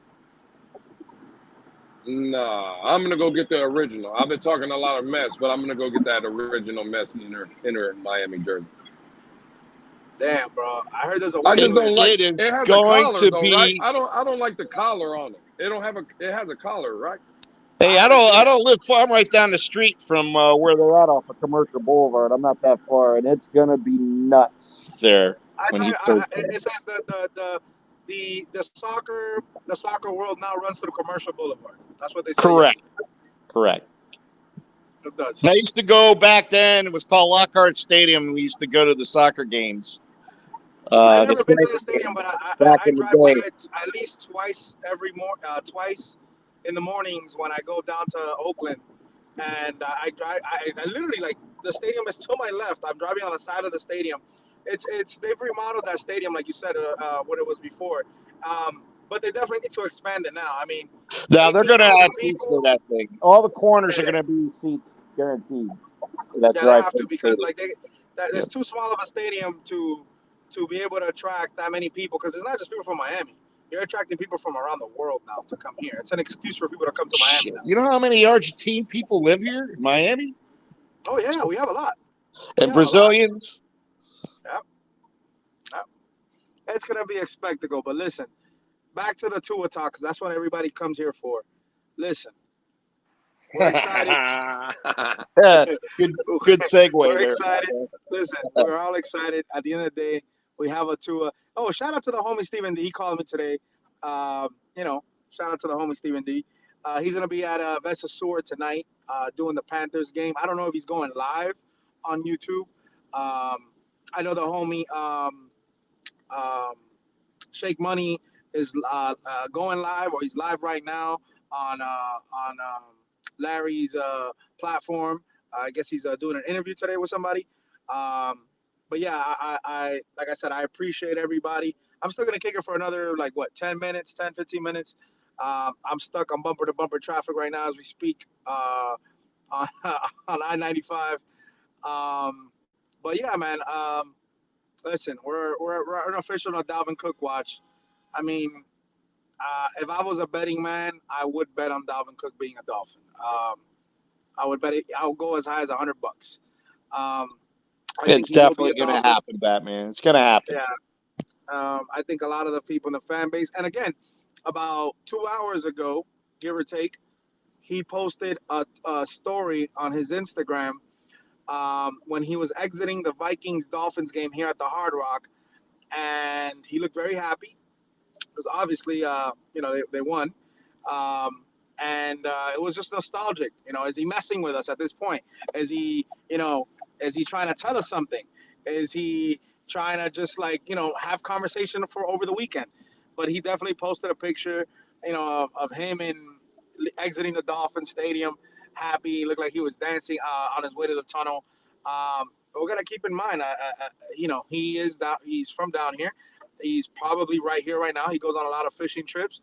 Apparently, CB83 said he's going to have lunch with him if he makes it down here to the Dolphins. And we're going to look forward to that. Let's see what happens and transpires to it. I'm going to work hard to get him, if he's a Dolphin. I'm going to work hard to get him on the show. I would love that. And that way we could get an insight if he becomes a Miami Dolphin, man. But I'm really excited about that. Really, really excited about that. Surprised you didn't see his car in the parking lot when you went by the stadium, Batman. Oh, you're saying, because he had dinner yesterday with Mike McDaniel, Tua, and La Carreta on Bird Road. That's the rumor. I saw that. I saw that picture. After the Heat game, they were out there because McDaniel looked legit to me. Absolutely legit. I mean, we'll see. We'll see what happens. But I mean, I wish I could upload the picture here so I could show y'all. But it's on my Twitter. But unfortunately, I can't upload it while I'm here on the turnpike right now. It won't let me. Actually, let me see. Let me try. Let me see if it lets me. You and Thomas need to stop. You and Thomas need to stop. This is ridiculous. That's an awesome picture, man. I tell you what. It's legit, too. Yeah. Let's see. Let's see if it works, because it might be small. Check it out.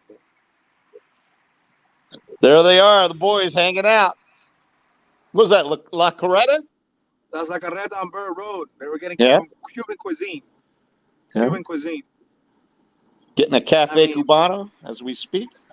Nah, they were getting some steak. They were getting some rice and beans. Churrasco? They're getting a churrasco with the plantains, everything, the whole deal. Yeah. All I know, I don't want that version of Dalvin Cook because he looks fat as hell in that picture. Tell you what, McDaniel McDaniel looked pretty fat in that picture too. Them boys were eating last night. Hey, they were hungry, man. They were hungry. You gotta give it credit, man. You gotta give them credit. It's a staple. If you come to Miami, you gotta get some good Cuban food. That's all I gotta say. You gotta get some good Cuban food. You guys are wild, bro. You guys are so were they having some like ropa vieja? Yeah, ropa vieja, churrasco, get a little palmilla steak going. Yeah, man. Yeah, they got everything on the menu. They got everything. They were trying to look. Dalvin already told them yesterday that he wanted to play with Tua a couple weeks back. So now it's a matter of getting the money down packed. Greer's getting that fixed, and he's trying to get him to come to Miami. How do you entice somebody if you're not going to pay them all the money in the world? How are you going to entice them to come to Miami? Take them to go get some good Cuban food. Take them to South Beach. Walk on the sand. Show them the hot spots. You know what I mean? And I'm sure Dalvin knows the hot spots. He's from here. So you're saying the best way to a player is fill his stomach with some good Cuban food? Exactly. That's exactly what I'm saying. And like I said, apparently the homie CB83 is gonna take Dalvin out to lunch. I think it's down in Key West, Lewis, to get some conch fritters. He said. So man, Dalvin Cook don't know. See, Dalvin Cook don't know CB83 from a can of paint. All right, that man don't know CB83. Stop. Oh, you got Scott man, Lewis they go started. way back to the Florida State days, man. What are you talking about, Lewis? They go way back, Lewis. Yeah. Hey, man, listen, man. Batman's always trying to get me in trouble, man. Batman knows how to troll me, man. See? Batman's always trying to get me in trouble. I don't want to talk bad about CB83. But CB83 says you're just jealous because you ain't you don't get you're not in tight with Dalvin like he is. Well, I'm not trying to buy a $6,000 dog, Thomas. That's why I'm not tight with Dalvin Cook. CB says stop being jealous on him. Man, please. If Dalvin Cook ever seen CB83 out live in person, he would tell him, go get me a Coke and a hot dog. That man don't know CB83 from nothing in the world. Damn. Caesar said, he looks more like Devon Cook.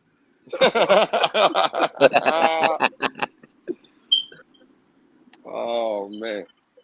That's all we could do, man. It is we got a month and a half of no Dolphins content unless we bring back our own free agents or somebody. I don't know. I think Batman's got more of the scoop than CB. He's seeing him hanging out with the coach and quarterback. CB ain't got that. Man. TMZ reported that. So, hey.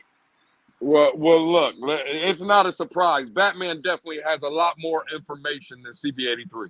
I can promise you that. CB went to school with him. Man, he didn't go to school with Dalvin Cook. Yeah, man. The rumor is he was doing all his homework for him at Florida State. No, that can't be the case, Thomas. Dalvin Cook graduated. We know CB83 ain't that smart to graduate. Oh, my God. Hey, we got another 5 minutes. Jump on here with us, Pete. We got 5 minutes. Come through. Oh, no, Pete. What's up, Pete? Oh, shit. Oh, shit. Polaroid Tua. Polaroid Tua. What's up, fellas? Good evening. That's dirty work, Pete. It's Polaroid time. Man, I just don't get it, guys. How you guys doing? What's been chopping it up? We've been talking about Cook and he's coming to Miami. He went to La Carreta. No. Show That's Pete not the happening, picture, Batman. Show Pete the picture. Look, exclusive. We got it. That was last night, Pete. And you know what? That's not even photoshopped. No, Wow. that's real. This That's is real. original. Yeah, They that's got real. him over That's there. the real McCoy right there. They got him at El Bambi restaurant right there in Hialeah. Pete, what's good? What up, Mountie? Oh man. No, Pete, you what's know what? good, I just can't. man? Nothing much, Mountie. Honestly, man, have you guys talked about Skylar by any chance today? Any Skylar No. talk? I knew it. I knew it. Why do I even ask? This is why I come with the Skylar talk, because I know nobody in this fan base even cares about that guy. That's the reality of it. No fan cares about him. It's sad. It really is. Pete. Pete. Hold on a second. That's not fair. That's not fair to say because he is a Miami Dolphin. And as it's taking shape, he's going That's to my be point. our backup behind Tua. Huh. So yeah, we He's do a care hiccup away about him. from starting. He's a hiccup away from starting. Well, when that time comes, we'll entertain it. That's true. All I'm saying is if it was open quarterback competition right now, I think the reporters will be saying, Skyler's QB1 based That's on the cap. shorts and shirt practices, That's That's cap. just the That's cap. reality. Big, That's long cap. touchdowns, pretty balls. I haven't heard I'll any give you of this, that on the Pete. reports. That's I'll give cap. you this, Pete. I'll give you this, Pete. He's definitely surprised me. I listen, despite how we clown Skylar Thompson. I'll tell you this. I'm surprised, even though Skyler is his second year in the playbook, right? I'm still surprised he's outshining Mike White. There's no competition right now. Could it change? Could that change in a month and a half? Maybe. But right now, Skyler is outshining Mike White for the number 2 spot. And if that actually happens, it helps the Dolphins. It helps Miami because we Hey, don't hey, receive hey, 4 million. hey, Pete, what do you think about Skylar Thompson's 2 interceptions today? He only had one interception. The guys that threw 2 interceptions today were It Mike was White Tua and and Mike Tua. White. Uh-oh. Yeah. Uh-oh. Yep. It was Uh-oh. Tua and Mike White that threw multiple interceptions. Tua threw one Okay. to Beto, and Tua threw one to Xavier Howard, and Mike White Xavier Howard. threw one to Thompson and Beto. And Noah. I thought Noah had a pick. I thought that Noah was picked off yesterday. Mike White. Yesterday, I No, think. that was yesterday. You got to pick on I think it was on Skyler. That's what I'm saying. Skylar Thompson isn't making those dumb like mistakes like that. He's not turning the ball over. This guy's smart. I don't understand why this fan base Uh-oh. sits here and acts like, oh, he's a backup. In reality, he is the starter in my eyes. He's the better quarterback, guys. Uh-oh. And if you go look at Omar Kelly's report, he clearly sits here yesterday and says Skylar Thompson would have never really threw an interception if it wasn't for Everett Ikuzama falling on the out route. So, I mean, it's again 7-on-7s, basketball shorts, and t-shirts, but you would expect the quarterback one to be ahead. So I've been trying to tell people, look, it's not even the number one defense out on the field, and they're out there making Tua look lost. They really are. Hey, Pete, listen, I know Batman's getting ready to close this up. I know the You're going to Skylar start one talk. up right now, Lewis? Well, no. I'm just saying, hold on. I know the Skylar and Tua talk is good in your opinion, and you like that. But let me ask you a serious question, because I know I'll give you credit. You were one of the guys that said this last year, and I want to give you your flowers again. Pete, we all know about the Dalvin Cook noise, and everybody's saying that it's a done deal, and I do think it's going to happen. But if you listen to Tyreek Hill come out today and say one of his goals for the season is breaking the record of 2,000 yards, do you think that it's possible that Tyreek Hill might be a little, I don't want to say upset, but it might be bothering him a little bit that Miami might be trying to go get a running back and trying to run the ball more, and maybe Tyreek Hill thinks that he's going to get less balls this season? Pete, do you think that's a possibility? I did retweet that, by the way, Lewis. Yes, I do think that. So I retweeted that, and I said, I pretty much said the face of the franchise has spoken. He wants his numbers, pretty much. You can kiss Dalvin Cook goodbye. And it's all because of Tyreek Hill, Lewis. That's just the reality of it. The face of the franchise is not going to share the workload. He wants running back by committee in the running back room. He doesn't want a star running back coming in and getting touchdowns from him. If we go back and listen to Mic'd Up, I think it was like week, whatever it was, when Jeff Wilson was already on the team, Jeff Wilson's one of his first games sits there and asks Tyreek Hill, hey, let me score a touchdown on this play. Tyreek Hill is like, you crazy? I need more touchdowns this season. I'm already short. So you already know that's not happening. I had a good debate today with Steven, by the way, on his show, and I let him know. I already think The Tua is the Dolphins, face of the franchise. I think Tua is already the face of the franchise. you could, I mean, anybody, I expect that from a Tua ear, by the way, so that's just the reality of it right now, Batman. But again, I had a good debate on Steven's show this morning about Dalvin Cook. The Dolphins were interested in him. They were when it was in trade conversations. Now that he's released, I told Steven, dude, this guy has a plethora of options to go through and pick that are better destinations for him and his numbers. This is not the best destination for him. He's open to the market. He's going to look at the Baltimore Ravens. He's going to look at the Cincinnati Bengals with Joe Mixon's situation. Matter of fact, Alvin Kamara has a situation in New Orleans himself that who knows what that's going to happen to. So he could patiently sit back and wait for a better opportunity. This running back room, I told this whole fan base at the beginning, this is a buddy system, whether you guys liked it or not. Jeff Wilson and Mostert are McDaniels guys. He's not going to turn their back on him. Cook is not going to be a Dolphin.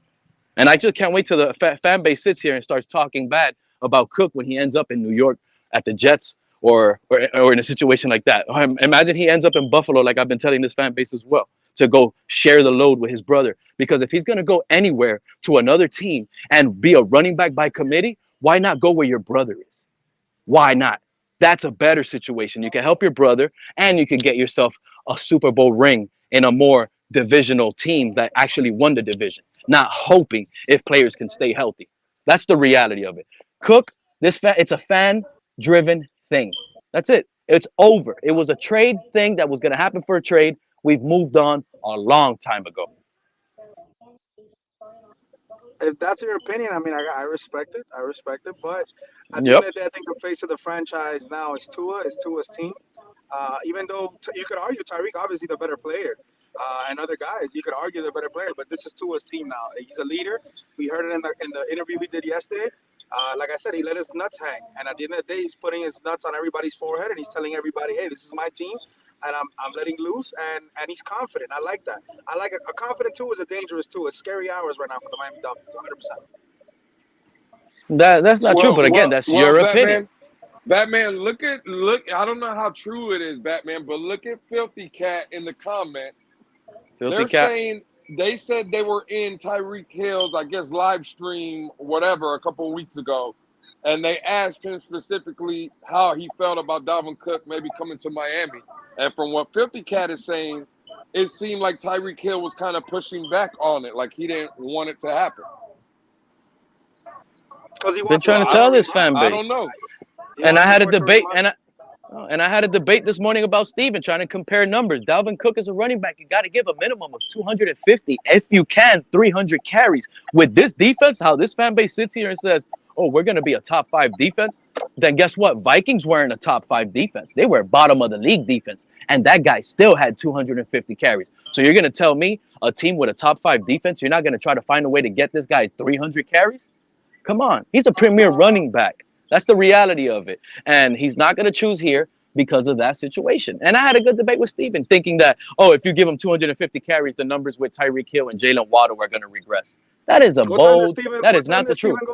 What time does Steven go live today? Regularly today. You know, I usually be available like around 10 in the morning when I get a chance. Oh, he did a morning show? Yeah. Steven was live today. Yeah, he was live. Oh, okay. All right. And I guess shout out to Steven. I didn't know he was opening up the panel, though. I didn't know Steven was doing like a panel type show. No, he didn't do a panel. Nobody showed up. That's what it was, I think. That's why it was only me up there, but that was it. Okay, all right. But look, again, yeah, go ahead, Luke. Go ahead, Batman. No, go ahead, Batman. Close it up. No.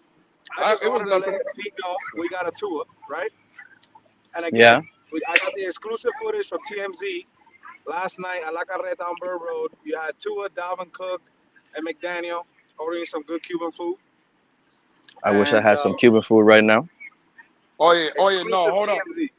Mira, hold on real quick, Batman. Before you let this go, I asked for Cap for Life to come up here, and Cap for Life didn't. Now that I got Pete up here, Pete, watch this, bro. Listen, Pete, your mouth is gonna drop it's gonna hit the floor, Pete, when you hear this.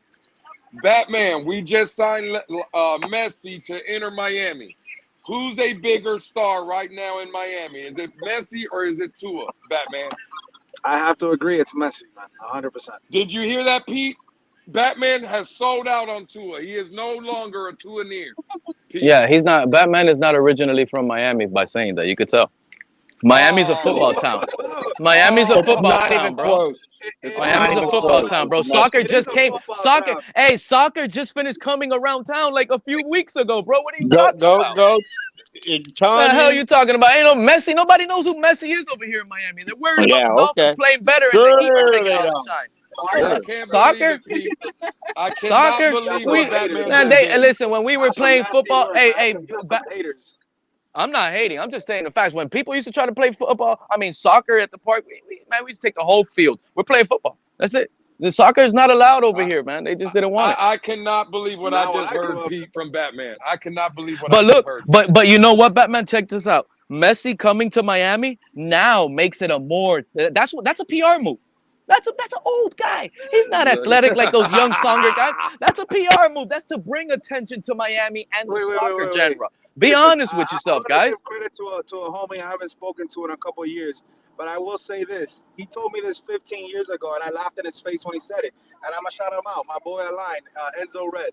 I'm going to say it like this. He's a big Messi guy, and he taught us about soccer. I'll put it that way. And he said this 15 years ago, maybe even 20 years ago. The best athletes in any sport are soccer athletes. And I laughed in his face because we watch basketball. We all say basketball has the best athletes. That's not true. The most stamina is soccer athletes. The most stamina. Yes, not the most athletic. The most stamina. That's it. But you've probably never seen Messi play. That's why you say that. You've never seen Messi play. Okay. If you think you're going to put that guy at running back, they'll crack him in half. Okay? There's a difference. Okay. Running back. That's a different sport. Okay. Exactly. That's what I'm saying. The guy might be good in soccer, but go put a running back. Go take the ball from Messi. Let's see what happens. Some of them that could dance. Pretty sure, but that's all. I'm not saying Messi's bad. I know he's a real famous, one of the top soccer players in the world. But again, did you see his deal? Of all time. He's coming to retire, Pete. He's coming down to South Florida to retire. He's taking the money and running with it. But all that matters is the attention that it brings to soccer in Miami. That's the reality of it. That is it. You're absolutely right. That's the reality of it. Now he's gonna get to fill stadiums. I guarantee you, 2 weeks ago, the Miami International Miami couldn't fill their little benches on the thing. Now Messi's there. Now the tickets went up without even a game being played. It's like that. The ticket prices are gonna go up like 400%. You see? Simple and plain. The first game, July 21st, is already at $457 for the cheapest ticket when it was $29 2 days ago. Everybody's saying it in the chat, Pete. Pete is cooking right now. They're cooking with me? They're cooking? They're riding with you, Pete. They say they love you in the chat, Pete. You see, I went to go see un santero. And me dio una limpieza. And now look at the chat loving me. So you gotta change your perspective on life. Pete is the chosen one. He's a Samoan sniper. He is him. Now you see how you gotta mess up the move, Batman. That turns me bipolar. You know that guy. That gets me bipolar when you say the Tank Samoan. Y'all were calling him that wrestler Roman Reigns yesterday. Listen. It's Tua time in Miami. It's Messi time in Miami. Good luck to the Panthers tonight. Hopefully they can tie the series up at 1-1. I know the Miami Heat went down yesterday 2-1 to Denver. They got Game 4 tomorrow. I thought the game was on Saturday. Game 4 is tomorrow, so shout out to Miami Heat. Hopefully they can tie things up and even out the series again to go back to Denver to take it extend the series. I appreciate everybody in the room. 52 in the room. Hit the like button. Hit the subscribe button. We're on the pace for 800. I believe we're 27 subs from 8. And I appreciate everybody showing love on Twitter, coming on the spaces on the daily. Much love. I appreciate every single one of y'all. I love y'all. Fins up. We're on the officially, as of today, June 8th, we're officially on the Dalvin Cook watch. Dalvin Cook is destined to be in Miami. The homie CB83 said he's going to go take him out to lunch and Keys this weekend. And on Monday, I hope to hear the great news that Dalvin Cook is officially a Miami Dolphin and the party is starting.